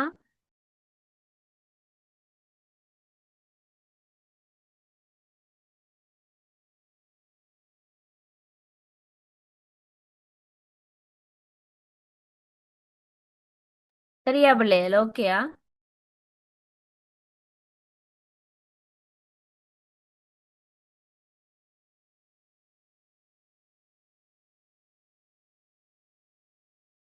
கேள்வி பாத்தீங்கன்னா, மின்னஞ்சலில் பயன்படுத்தும் கருவிகளுக்கான இலக்கங்களை பெயரிடுக. சரியா, அப்ப இமெயில்ல பயன்படுத்துற டூல்ஸ் தான் வந்து நாங்க ஒரு கேள்வியா கொடுத்துருக்குறோம். அதுல நம்பர் 1 பாத்தீங்கன்னு சொன்னா 2 என்ற இடத்துல கொடுத்துருக்குற ஒரு இமெயில் அட்ரஸ். சரியா, இப்ப இது saman@edupub.government.lkன்றது வந்து என்ன ஒரு மின்னஞ்சல் முகவரி. சரியா, நம்பர் 1ன்றது இது. நம்பர் 2ன்றது பாத்தீங்கன்னா நியூ. நீங்க புதுசா ஒரு இமெயில் கிரியேட் பண்ண போறீங்கன்னா அதுக்கு இந்த நியூன்றதை நாங்க கிளிக் பண்ண வேணும். சரி, இப்ப நார்மலா போன்ல பாத்தீங்கன்னா இப்ப புதுசா ஒரு மெசேஜ் டைப் பண்ண போறீங்கன்னா நியூண்டு இருக்கும். அதை போலதான் இது. சரியா, அடுத்தது நம்பர் 3 பாத்தீங்கன்னா 2. அதாவது நாங்க அனுப்ப போற இமெயில் வந்து யார் பெற போறா, யாருக்கு அனுப்ப போறோம்ன்றதுதான் 2ன்றதுடைய மீனிங். யாருக்கு அல்லது பெறுநர். அடுத்தது சிசி பிசிசின்னு சொன்னா சிசி கார்பன் கொப்பி, பிசிசின்னா பிளைண்ட் கார்பன் கொப்பின்னு சொல்லுவோம், கண்மூடி கார்பன் பிரதி. அப்ப சிசி என்ற நோட்டை போட்டு நாங்க இப்ப சிசி என்ற இடத்துல ஒரு ஆளுடைய இமெயில் அட்ரஸ் கொடுக்குறோம், பிசிசி என்ற இடத்துல ஒரு ஆளுடைய இமெயில் அட்ரஸ் கொடுக்குறோம். சிசி என்ற இடத்துல கொடுக்குற இமெயில் அட்ரஸ் பார்த்தீங்கன்னு சொன்னா அவருக்கு வந்து நாங்க அனுப்புற இமெயில் வந்து நேரடியா போயிடும். ஆனா என்ன, நாங்க வேற இன்னொரு ஆளுக்கும் அனுப்புறோம்ன்றது அதுல காட்டும். இப்ப நான் சேம் டைம் ஒரே நேரத்துல இப்ப இதுல தர்ணிதாக்கும் அனுப்புறேன், கிருஷ்விந்துக்கும் ஒரு இமெயில் அனுப்புறேன்னு சொன்னா தர்ணிதா பார்க்கலாம் கிருஷ்விந்துக்கும் நான் அந்த இமெயிலை அனுப்பி இருக்கிறேன்னு சொல்லி. அதைத்தான் சொல்லுவோம் கார்பன் கொப்பின்னு. பிளைண்ட் கார்பன் கொப்பின்னு சொன்னா இப்ப இந்த பிசிசியில நான் கிருஷ்விந்த் இந்த இமெயில் அட்ரஸை கொடுத்துருந்தேன்டா தர்ணிதாக்கு வந்து நான் கிருஷ்விந்துக்கும் அனுப்பி இருக்கிறேன்ன்றது வந்து தெரிய வராது. சரியா, ரைட். கிருஷ்விந்துக்கு அதாவது நாங்கள் ஒரே நேரத்தில் நிறைய பேருக்கு இமெயில் அனுப்புறத பார்க்கக்கூடியது இந்த சிசின்ற இடத்துல போட்டால் மட்டும் பார்க்கலாம். பிசிசியில் கொடுக்குற ஆக்களுக்கு வந்து மற்ற வெளியில் அனுப்புகிற ஆக்களுக்குரிய இமெயில் அட்ரஸை வந்து நாங்கள் பார்க்க இயலாது. தனியாக அவண்ட பேர் மட்டும்தான் காட்டும். சரி, அப்போ அதுதான் இந்த ரெண்டுக்கும் இருக்கிற வித்தியாசம். அடுத்தது சப்ஜெக்ட். சப்ஜெக்ட்னு ஆல்ரெடி சொல்லியிருந்தேன்னா நீங்கள் என்ன ஹெடிங்கில் நீங்கள் வந்து இமெயிலை அனுப்ப போகிறீங்களோ அப்போ அதுக்கான ஹெடிங்கை கொடுக்குறது தான் சப்ஜெக்ட். சரியா, 7வது பார்த்தீங்கன்னா அட்டாச்மெண்ட். அட்டாச்மெண்ட்ன்றது வந்து நீங்கள் ஏதாவது ஒரு டாக்குமெண்ட் ஆட் பண்ண போகிறீங்க இல்லாட்டி ஒரு ஃபோட்டோவை ஆட் பண்ணி அனுப்ப போகிறீங்கன்னு சொன்னால் அது அட்டாச் பண்ணுறதுக்கு பாவிக்கிறது. சரி, அப்போ அதுக்குரிய தமிழ் வடிவம் இல்லை, அது இங்கிலீஷில் தான் சொல்கிறது. அடுத்தது நம்பர் 8 இன்பாக்ஸ். அதாவது எங்களுக்கு யார் யார்கிட்ட இந்த இமெயில்ஸ் கிடைச்சிருக்கோ அது எல்லாத்தையுமே இந்த இன்பாக்ஸ்ன்றது வச்சுருக்கோம். Number 9 sent. நாங்கள் யார் யாருக்கு இமெயில் அனுப்பி இருக்கிறோம், எங்களோட மெயிலேருந்து அனுப்பியிருக்கோமோ அது எல்லாத்துக்கும் இந்த சென்ட்ன்றதை பாவிப்போம். சரியா, நம்பர் 10 ஜங்க். ஜங்க்னு சொல்லிக்கல எங்களுக்கு ஒரு ஸ்பேம் வைரஸ் மூலமாக அனுப்பப்பட்ட ஒரு இமெயில்ஸாக இருக்கட்டும் அது எல்லாமே இந்த ஜங்க் இமெயிலுக்குள்ளே இருக்கும். அதுக்குள்ளே எங்களுக்கு தேவையில்லாதது நாங்கள் கிளிக் பண்ணக்கூடாததான இமெயில்ஸ் எல்லாமே ஜங்க்ன்ற ஃபோல்டருக்குள்ளே வந்துடும். ட்ராஷ்ன்றது ஏற்கனவே நான் சொன்ன மாதிரி நாங்கள் அழிக்கிற இமெயில்ஸ் வந்து தற்காலிகமாக வந்து சேமிச்சிருக்கிற இடம் தான் ட்ராஷ். இது பார்த்தீங்கன்னா ஒரு டஸ்ட்பின் படம் மாதிரி இருக்கல்ல, ஏற்கனவே சொன்னேன், இப்படித்தான் இருக்கும். சரியா, அடுத்தது 12வது வந்து இமெயில் கண்டெக்ஸ். இப்போ நாங்கள் நார்மலாக எங்களோட ஃபோன்ஸில் வந்து கட்டாயம் ஒரு இமெயில் ஒன்று இருக்கும், இருந்தால் மட்டும்தான் எங்களோட அந்த ஃபோனை யூஸ் பண்ண இயலும். அப்போ நீங்கள் ஃபோனில் சேவ் பண்ணி வச்சிருக்க நம்பர் எல்லாமே எங்கே சேவ் ஆகும், இமெயிலோட தான் கனெக்ட் ஆகி சேவ் ஆகும். அப்போ அந்த இமெயிலோட கனெக்ட் ஆகி இருக்கிற ஃபோன் நம்பர்ஸ் எல்லாமே இந்த கண்டெக்ட்ன்ற இடத்துக்குள்ள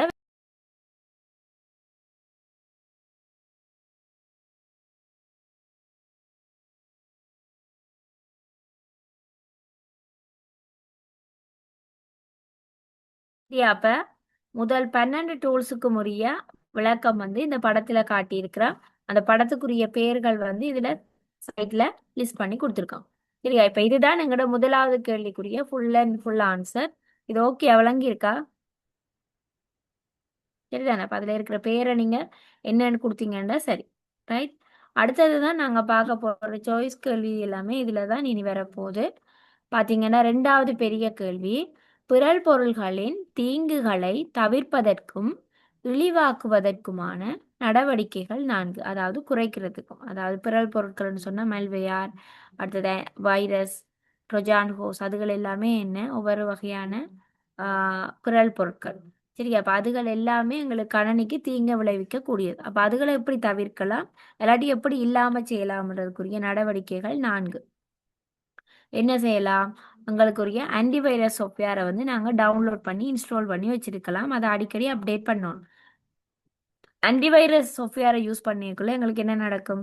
தேவையில்லாத வைரஸ் இருக்கிற அட்டுகளோ இல்லாட்டி இமெயில்ஸோ வந்து எங்களுக்கு வந்து கிடைக்க பெறாது. சரியா? அப்ப அது எங்களுக்கு பாதுகாக்கிற ஒரு நடவடிக்கை. அதே மாதிரி தீச்சுவருண்டு ஒன்று இருக்கு, அது வந்து ஃபயர் ஃபால்னு சொல்லுவோம். அப்ப ஃபயர் வால்ன்றது வந்து எங்களுக்கு எதிரா அந்த கணனிக்கு எதிராக செயற்படக்கூடிய ஏதாவது இருக்குமா இருந்தால் அந்த கணனிக்குள்ள உள்வர விடாம தடுக்கிறது தான் இந்த தீச்சுவர். அதுவும் ஒரு சாஃப்ட்வேர் தான், ஃபயர் ஃபால்னு சொல்லுவோம். டிஃபால்ட்டாவே அது கம்ப்யூட்டர்ல இருக்கும். சரியா? அடுத்தது ஏற்கத்தகாத இணையங்களை பார்வையிடாமல் தவிர்த்தல். இப்ப எங்களுக்கு ஒரு இமெயில் ஒன்று வந்திருக்கு, இல்லாட்டி ஒரு அட் ஒன்று வந்திருக்கு, அது என்னன்னே எங்களுக்கு விளங்கையில அதை கிளிக் பண்ணி பார்க்க கூடாது. அப்படியான விஷயங்களை நாங்கள் கிளிக் பண்ணாம ஸ்கிப் பண்ணிடணும். ஸ்கிப் பண்ணிட்டு எங்களுக்கு அதுல இருந்து ஒரு ஆபத்து குறைஞ்சிடும். சரியா? அடுத்தது பாதுகாப்பான இணையதளத்தை பயன்படுத்தல். எப்போவுமே நாங்கள் சேஃபான வெப்சைட்ஸ் தான் யூஸ் பண்ண வேணும். இப்போ உதாரணத்துக்கு ஒரு டெமோ, அலி எக்ஸ்பிரஸ் மாதிரி புதுசா ஒரு வெப்சைட் வருதுன்னா உடனே அதுல போய் நாங்க பொருட்களை அந்த இணையதளத்துல நாங்க பொருட்களை வாங்க போகணும். அப்ப இது என்ன எங்களோட ரெண்டாவது கேள்வின்னு முதலாவது பகுதி, பிறல் பொருட்களுக்கான தீங்குகளை தவிர்ப்பதற்கும் இழிவளவாக்குவதற்குமான நடவடிக்கைகள். சரியா? ரைட். அடுத்த கேள்வி, கணனியில் பிறல் பொருள்களினால் தாக்கம் ஏற்பட்டிருக்கிறது என்பதற்கான காரணங்கள் 3 தருக. இப்ப எங்களோட கம்ப்யூட்டர்ல ஒரு மெல்வேர் மெல்வே அட்டாக் ஒன்று நடந்திருக்குது என்றதுக்கான காரணங்கள் என்னென்னு நடந்திருக்கு சொல்லி பார்த்தோம்னா அதுக்குரிய காரணம் பார்த்தீங்கன்னா என்ன என்ன வகையில் இது வந்திருக்கும், இந்த மெல்வேயாஸ் வந்திருக்கும்னா உண்டு. நீங்கள் இணையத்தில் இருந்து கண்ட மாதிரிக்கே தேவையில்லாத படங்கள், தேவையில்லாத சோஃபியாஸை டவுன்லோட் பண்ணிக்கலாம், அது மூலமாக வரும். சரியா? மற்றது கணினியில நாங்க பயன்படுத்துற பென் டிரைவ்ஸ் இருக்குத்தானே, யாரோ வச்சிருந்த பென் டிரைவ் நம்பிக்கையானது, அதுல ஒன்றும் இருக்காதுன்னு சொல்லி நாங்க பயன்படுத்தக்கூடாது. அதை ஃபர்ஸ்ட் நாங்க எங்களோட கம்ப்யூட்டருக்கு போட்டு ஸ்கேன் பண்ணி போட்டுத்தான் பிறகு நாங்க அந்த பென் டிரைவை யூஸ் பண்ண வேணும். சரியா? இதன் மூலமாகவும் எங்களுக்கு பிறல் பொருள்கள தாக்கம் ஏற்படும். அடுத்தது வந்து அறிமுகமற்ற மின்னஞ்சல்கள். ஒரு தெரியாத ஒரு இமெயில்ல இருந்து எங்களுக்கு வருதா இருந்தா அதுவுமே வந்து எங்களை பாதிப்பை ஏற்படுத்தக்கூடிய. இப்போ உதாரணத்துக்கு ஒரு ப்ராப்பரான இமெயில்னு சொன்னா அதுக்கு சாலிடான ஒரு பேர் ஒன்று இருக்கு. ஒரு பேர் இல்லாம சும்மா ஏபிசி ZI யூஐ பிஐன்னு சொல்லி ஒரு எழுத்து கொலாப்ஸ் ஆகி வருமா இருந்தா அது ஒரு சரியான இமெயில் அட்ரஸ் இல்லை. சரி, அப்ப அப்படி இல்லாததுகள் இப்போ உதாரணத்துக்கு இப்போ இந்த ஃபேஸ்புக் வழியெல்லாம் கொஞ்சம் வந்துச்சு பாருங்க. பிஓசி பேங்க்ல இருந்து இந்த கொஷின்ஸுக்கு ஆன்சர் பண்ணீங்கன்னா இவ்வளோ 2 லட்சம் 5 லட்சம் காசு வரும்னு சொல்லி அது எல்லாமே ஃபேக். சரியா? அப்ப அப்படியானதுகளை நாங்க கிளிக் பண்ண கூடாது. சரிதானே? இப்ப இது ரெண்டாவது கேள்வி. அடுத்த மூன்றாவது கேள்வி பாத்தீங்கன்னா, கணினியில் உள்ள தகவல்களை பாதுகாப்பதற்கான மென்பொருள் பாதுகாப்பு முறைகள் 3 தருக. அப்ப கணினியில எங்களோட கம்ப்யூட்டர்ல எங்களோட டேட்டா எல்லாமே பாதுகாக்கிறதுக்காக பயன்படுத்துற பாதுகாப்பு முறை வந்து பாத்தீங்கன்னா, ஒன்று ஆன்டிவைரஸ் சாஃப்ட்வேரை யூஸ் பண்றது, அடுத்தது எங்களோட கம்ப்யூட்டர்ல இருக்கிற டேட்டாஸை பேக்கப் பண்ணி வைக்கிறது, அடுத்தது அணுகு கட்டுப்பாடுண்டா இப்போ ஒரு கம்ப்யூட்டர் ஆன் பண்ணோடனே என்ன நடக்கும், பாஸ்வேர்ட் கேட்கும். சரியா?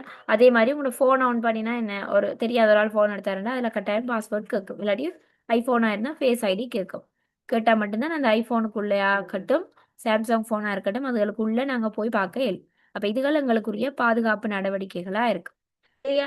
அதே போல் அடுத்தது வரைவியல் மென்பொருட்களுக்கும் காணொளி பதிவு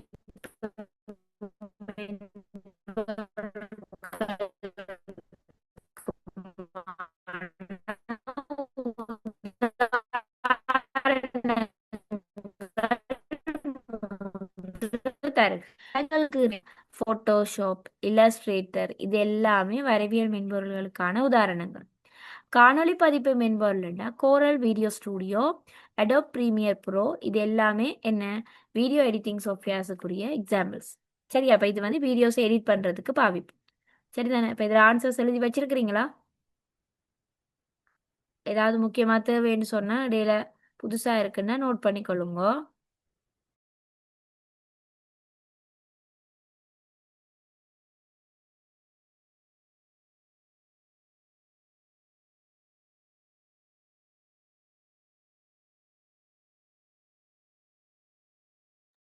சரியா? ஓகே பிள்ளைகள்.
பிள்ளைகள் ஓகே எழுதிட்டீங்களா? சரி, அடுத்தது வந்து பாருங்க.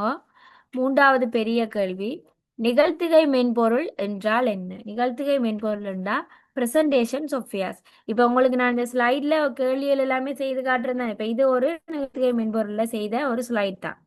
சரியா? பவர் பாயிண்ட்னு சொல்லுவோம்.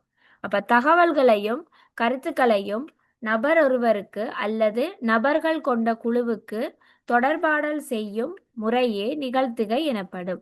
இப்ப நான் வந்து இந்த பேப்பரை விளங்கப்படுத்துறதுக்காக உங்களுக்கு பயன்படுத்தி இந்த சாஃப்ட்வேரை பயன்படுத்தி இதுல ஸ்லைட் செய்து விளங்கப்படுத்துறேன். அப்ப எனக்கும் உங்களுக்குமான தொடர்பாடல் வந்து இந்த ஸ்லைட் மூலமா நடக்குது. சரியா? அப்ப அதைத்தான் சொல்லுவோம் நிகழ்த்துகை மென்பொருள். தகவலையும் கருத்துக்களையும் நபர் ஒருவருக்கு அல்லது குழுக்களாக குழுவா பிரிஞ்சிருப்பின அதுக்கு இடையில தொடர்பாடல் செய்யறதுக்காக பயன்படுத்துற மென்பொருள் தான் நிகழ்த்துகை மென்பொருள். சரியா? அடுத்த கேள்வி, நிகழ்த்துகை மென்பொருளிற்கு 4 உதாரணங்கள் தருக. அப்ப இந்த நிகழ்த்துகை மென்பொருளுக்கு 4 வகையான உதாரணங்கள் இருக்கு. சரியா?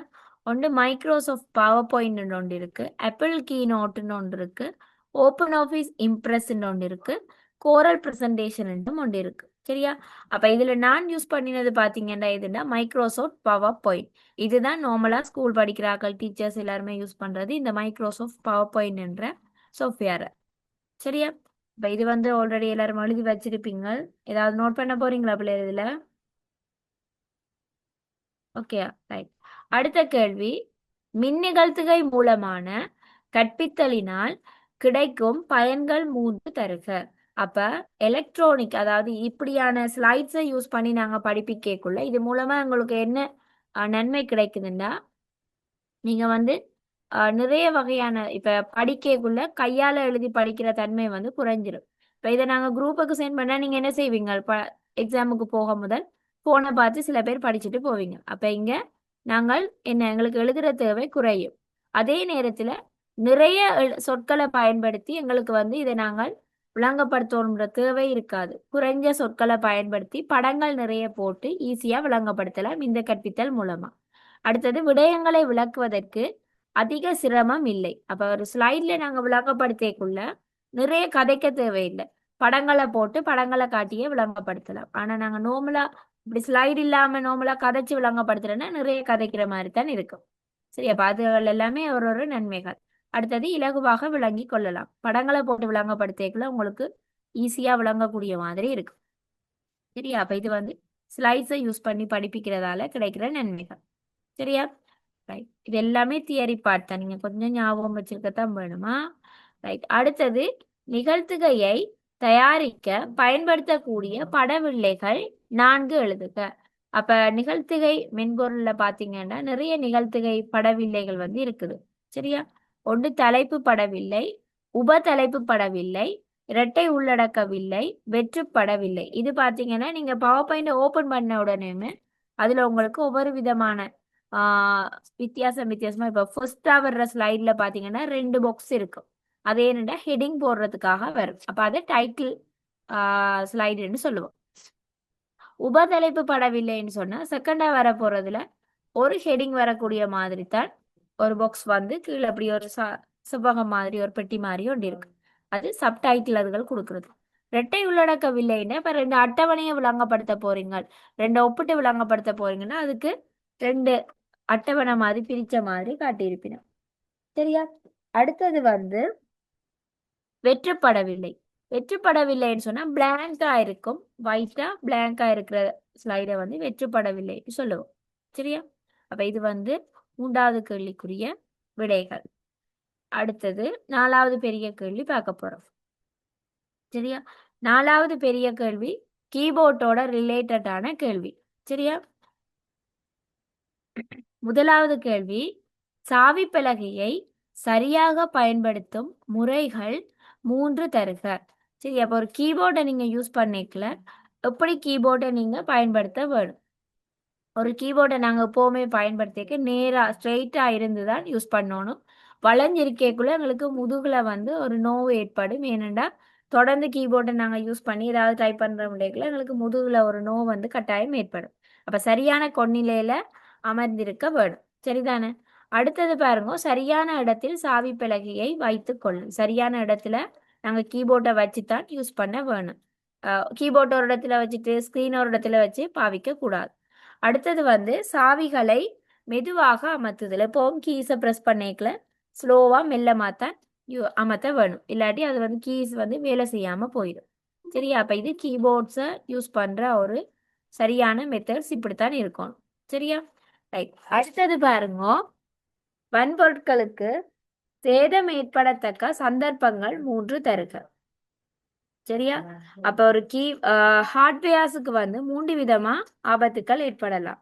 ஒன்று ஹை வோல்டேஜ்ல கரண்ட் வரையக்குள்ள, அடுத்தது திருடர்கள் மூலமா, அடுத்தது மிகை வெப்பம் மூலமா ஆபத்துக்கள் அல்லது சேதம் ஏற்படலாம். சரியா, அப்ப இந்த ஆன்சர்ஸ் ஏதாவது வித்தியாசமா இருந்தா இது ஒரு நோட் பண்ணிக்கொள்ளுங்க.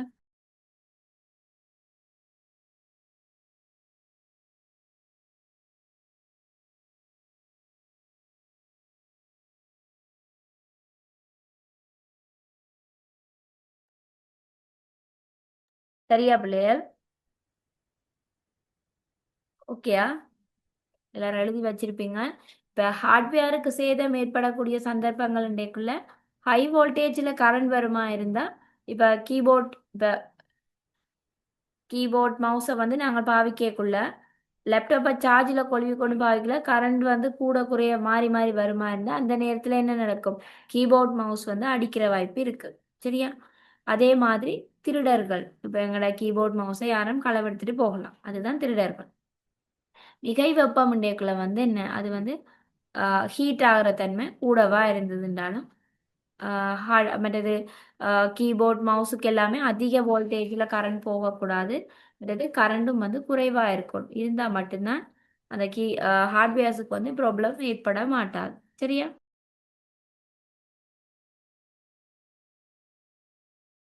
அடுத்த கேள்வி முறைமை அலகில் உள்ள சில வன்பொருட்கள் அவை. சரி, அப்போ உங்களோட சிஸ்டம் யூனிட்டுக்குள்ள நிறைய ஹார்ட்வேர்ஸ் வந்து இருக்குது. சரியா, அப்போ அதுதான் பார்த்தீங்கன்னா ஒன்று ரேம், அடுத்தது ஹார்ட் டிஸ்க், அடுத்தது மதர் போர்ட், அடுத்தது குளிர்த்தும் விசிறின்னு சொன்னால் கூலிங் ஃபேன்.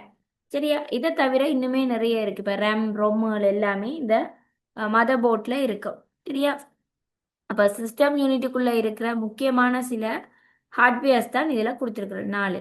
ரைட். அடுத்தது வந்து மென்பொருட்களுக்கு அச்சுறுத்தல் ஏற்படத்தக்க சந்தர்ப்பங்கள் அவை. என்னென்ன வகையில் சாஃப்ட்வேர்ஸுக்கு வந்து அட்டாக் வந்து வரலாம். சரியா. உத்தரவின்றிய பிரவேசங்கள், பிற பொருட்களின் பயன்பாடு, அடுத்தது சடுதி மின்தடை. திடீர்னு கரண்ட் ஆஃப் ஆச்சுன்னு சொன்னால் அது ஒரு சாஃப்ட்வேரை கட்டாயம் பாதிக்கும். சரியா.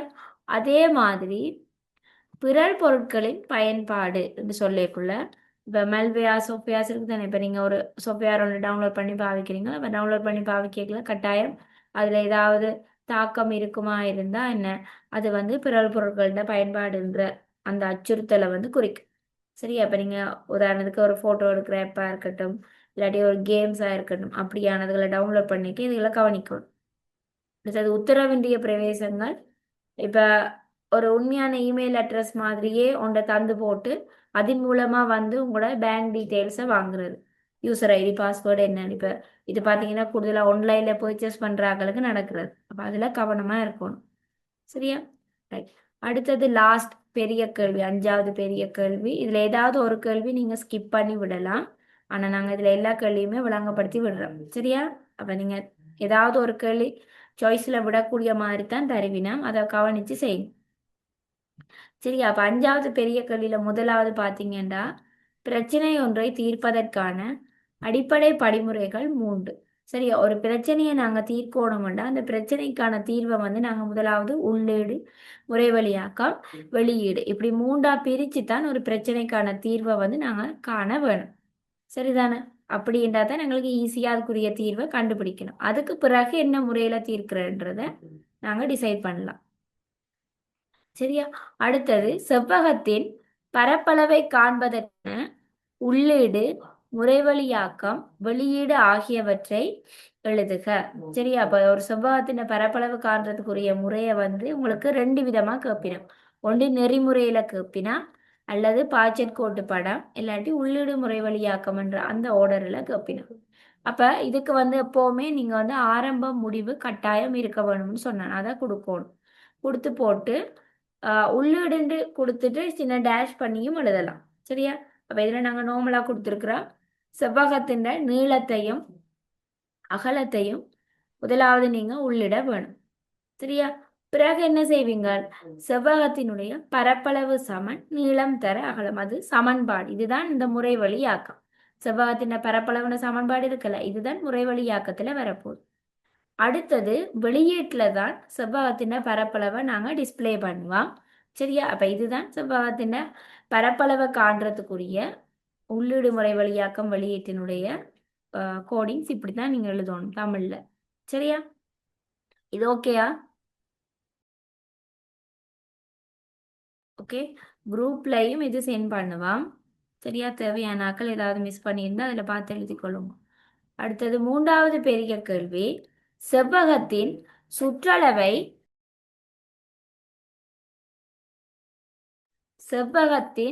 சுற்றளவை காண்பதற்கான பாய்ச்சற்கோட்டு படம் வரைக. இப்போ செவ்வகத்தின் பரப்பளவை காண்றதுக்குரிய நெறிமுறை எழுதினாங்க. இங்கே வந்து செவ்வகத்தின் சுற்றளவை காண்றதுக்கான பாய்ச்சற்கோட்டு படம் எப்படி வரும், படம் கிரேக்கில் கவனிக்கணும். ஸ்டார்டிங்கும் எண்டிங்கும் கட்டாயம் நீள்வட்டத்தில் தான் கொடுக்க வேணும். சரியா. ஆரம்பம் நீள்வட்டம், முடிவும் நீள்வட்டத்தில் வரும். சரியா. அடுத்தது உள்ளீடு இன்புட் கொடுக்கக்குள்ள அதில் வந்து நாங்கள் என்ன செய்யணும், நீள அகலங்களை உள்ளிடலன்னு கொஞ்சம் சரிஞ்ச செவ்வகமாக கொடுப்போம். சரியா. ஒரு செவ்வகத்தில் கொஞ்சம் சரிவானதாக கொடுப்போம். அடுத்தது செவ்வகத்துக்குள்ளே தான் அதோட சமன்பாடு முறை வழியாக்கம் வரப்போது. சுற்றளவு சமன் நீளம் சக அகலம் சக நீளம் சக அகலம் என்று வரும். சரியா. இது வந்து முறை வழியாக்கம். சரியா. அடுத்தது லாஸ்டா வெளியீடுன்னா டிஸ்பிளே பண்ணுற விஷயம். அப்போ இங்கே என்ன செய்யணும், எங்களோட கேள்வி என்ன, செவ்வகத்தின் சுற்றளவு. அப்போ இங்கே செவ்வகத்தின் சுற்றளவை காட்சிப்படுத்த லாஸ்ட்டாக முடிவு. சரியா. அப்போ இது ஒரு பாய்ச்சற்கோட்டு படம், இப்படி ஏதாவது ஒரு பாய்ச்சற்கோட்டு படம் வரும். சரியா. ஓகே. அந்த கேள்வி ஓகே. ரைட். அடுத்தது வந்து 4வது கேள்வி, செய்நிரல் தவறு என்றால் என்ன? செய்நிரல் தவறு என்று சொல்லி சொன்னா செய்நிரல் விருத்தியில் ஏற்படும் தவறுகளை நீக்கல் செய்நிரல் தவறு எனப்படும். இப்போ நாங்கள் ஒரு கோடிங் ஒன்று எழுதி இப்போ செவ்வகத்தின் சுற்றளவை காணக்குள்ள அந்த ஆரம்பம் உள்ளீடு முறைவழியாக்கம் அதுகள் எழுதியக்குள்ள அதில் விட போகிற பிழைகளைத்தான் வந்து செய்நிரல் தவறுன்னு சொல்லுவோம். சரியா? அதே மாதிரி அடுத்த கேள்வி, மீள் செயல் என்பது யாது? ரிப்பிட்டேஷன். சரியா? அப்ப மீள் செயல்ன்றது வந்து ஒரு நெறிமுறையில் உள்ள அறிவுறுத்தல்களில் ஒன்று அல்லது பல திரும்ப திரும்ப நடைபெறுதல் மீள் செயல் எனப்படும்.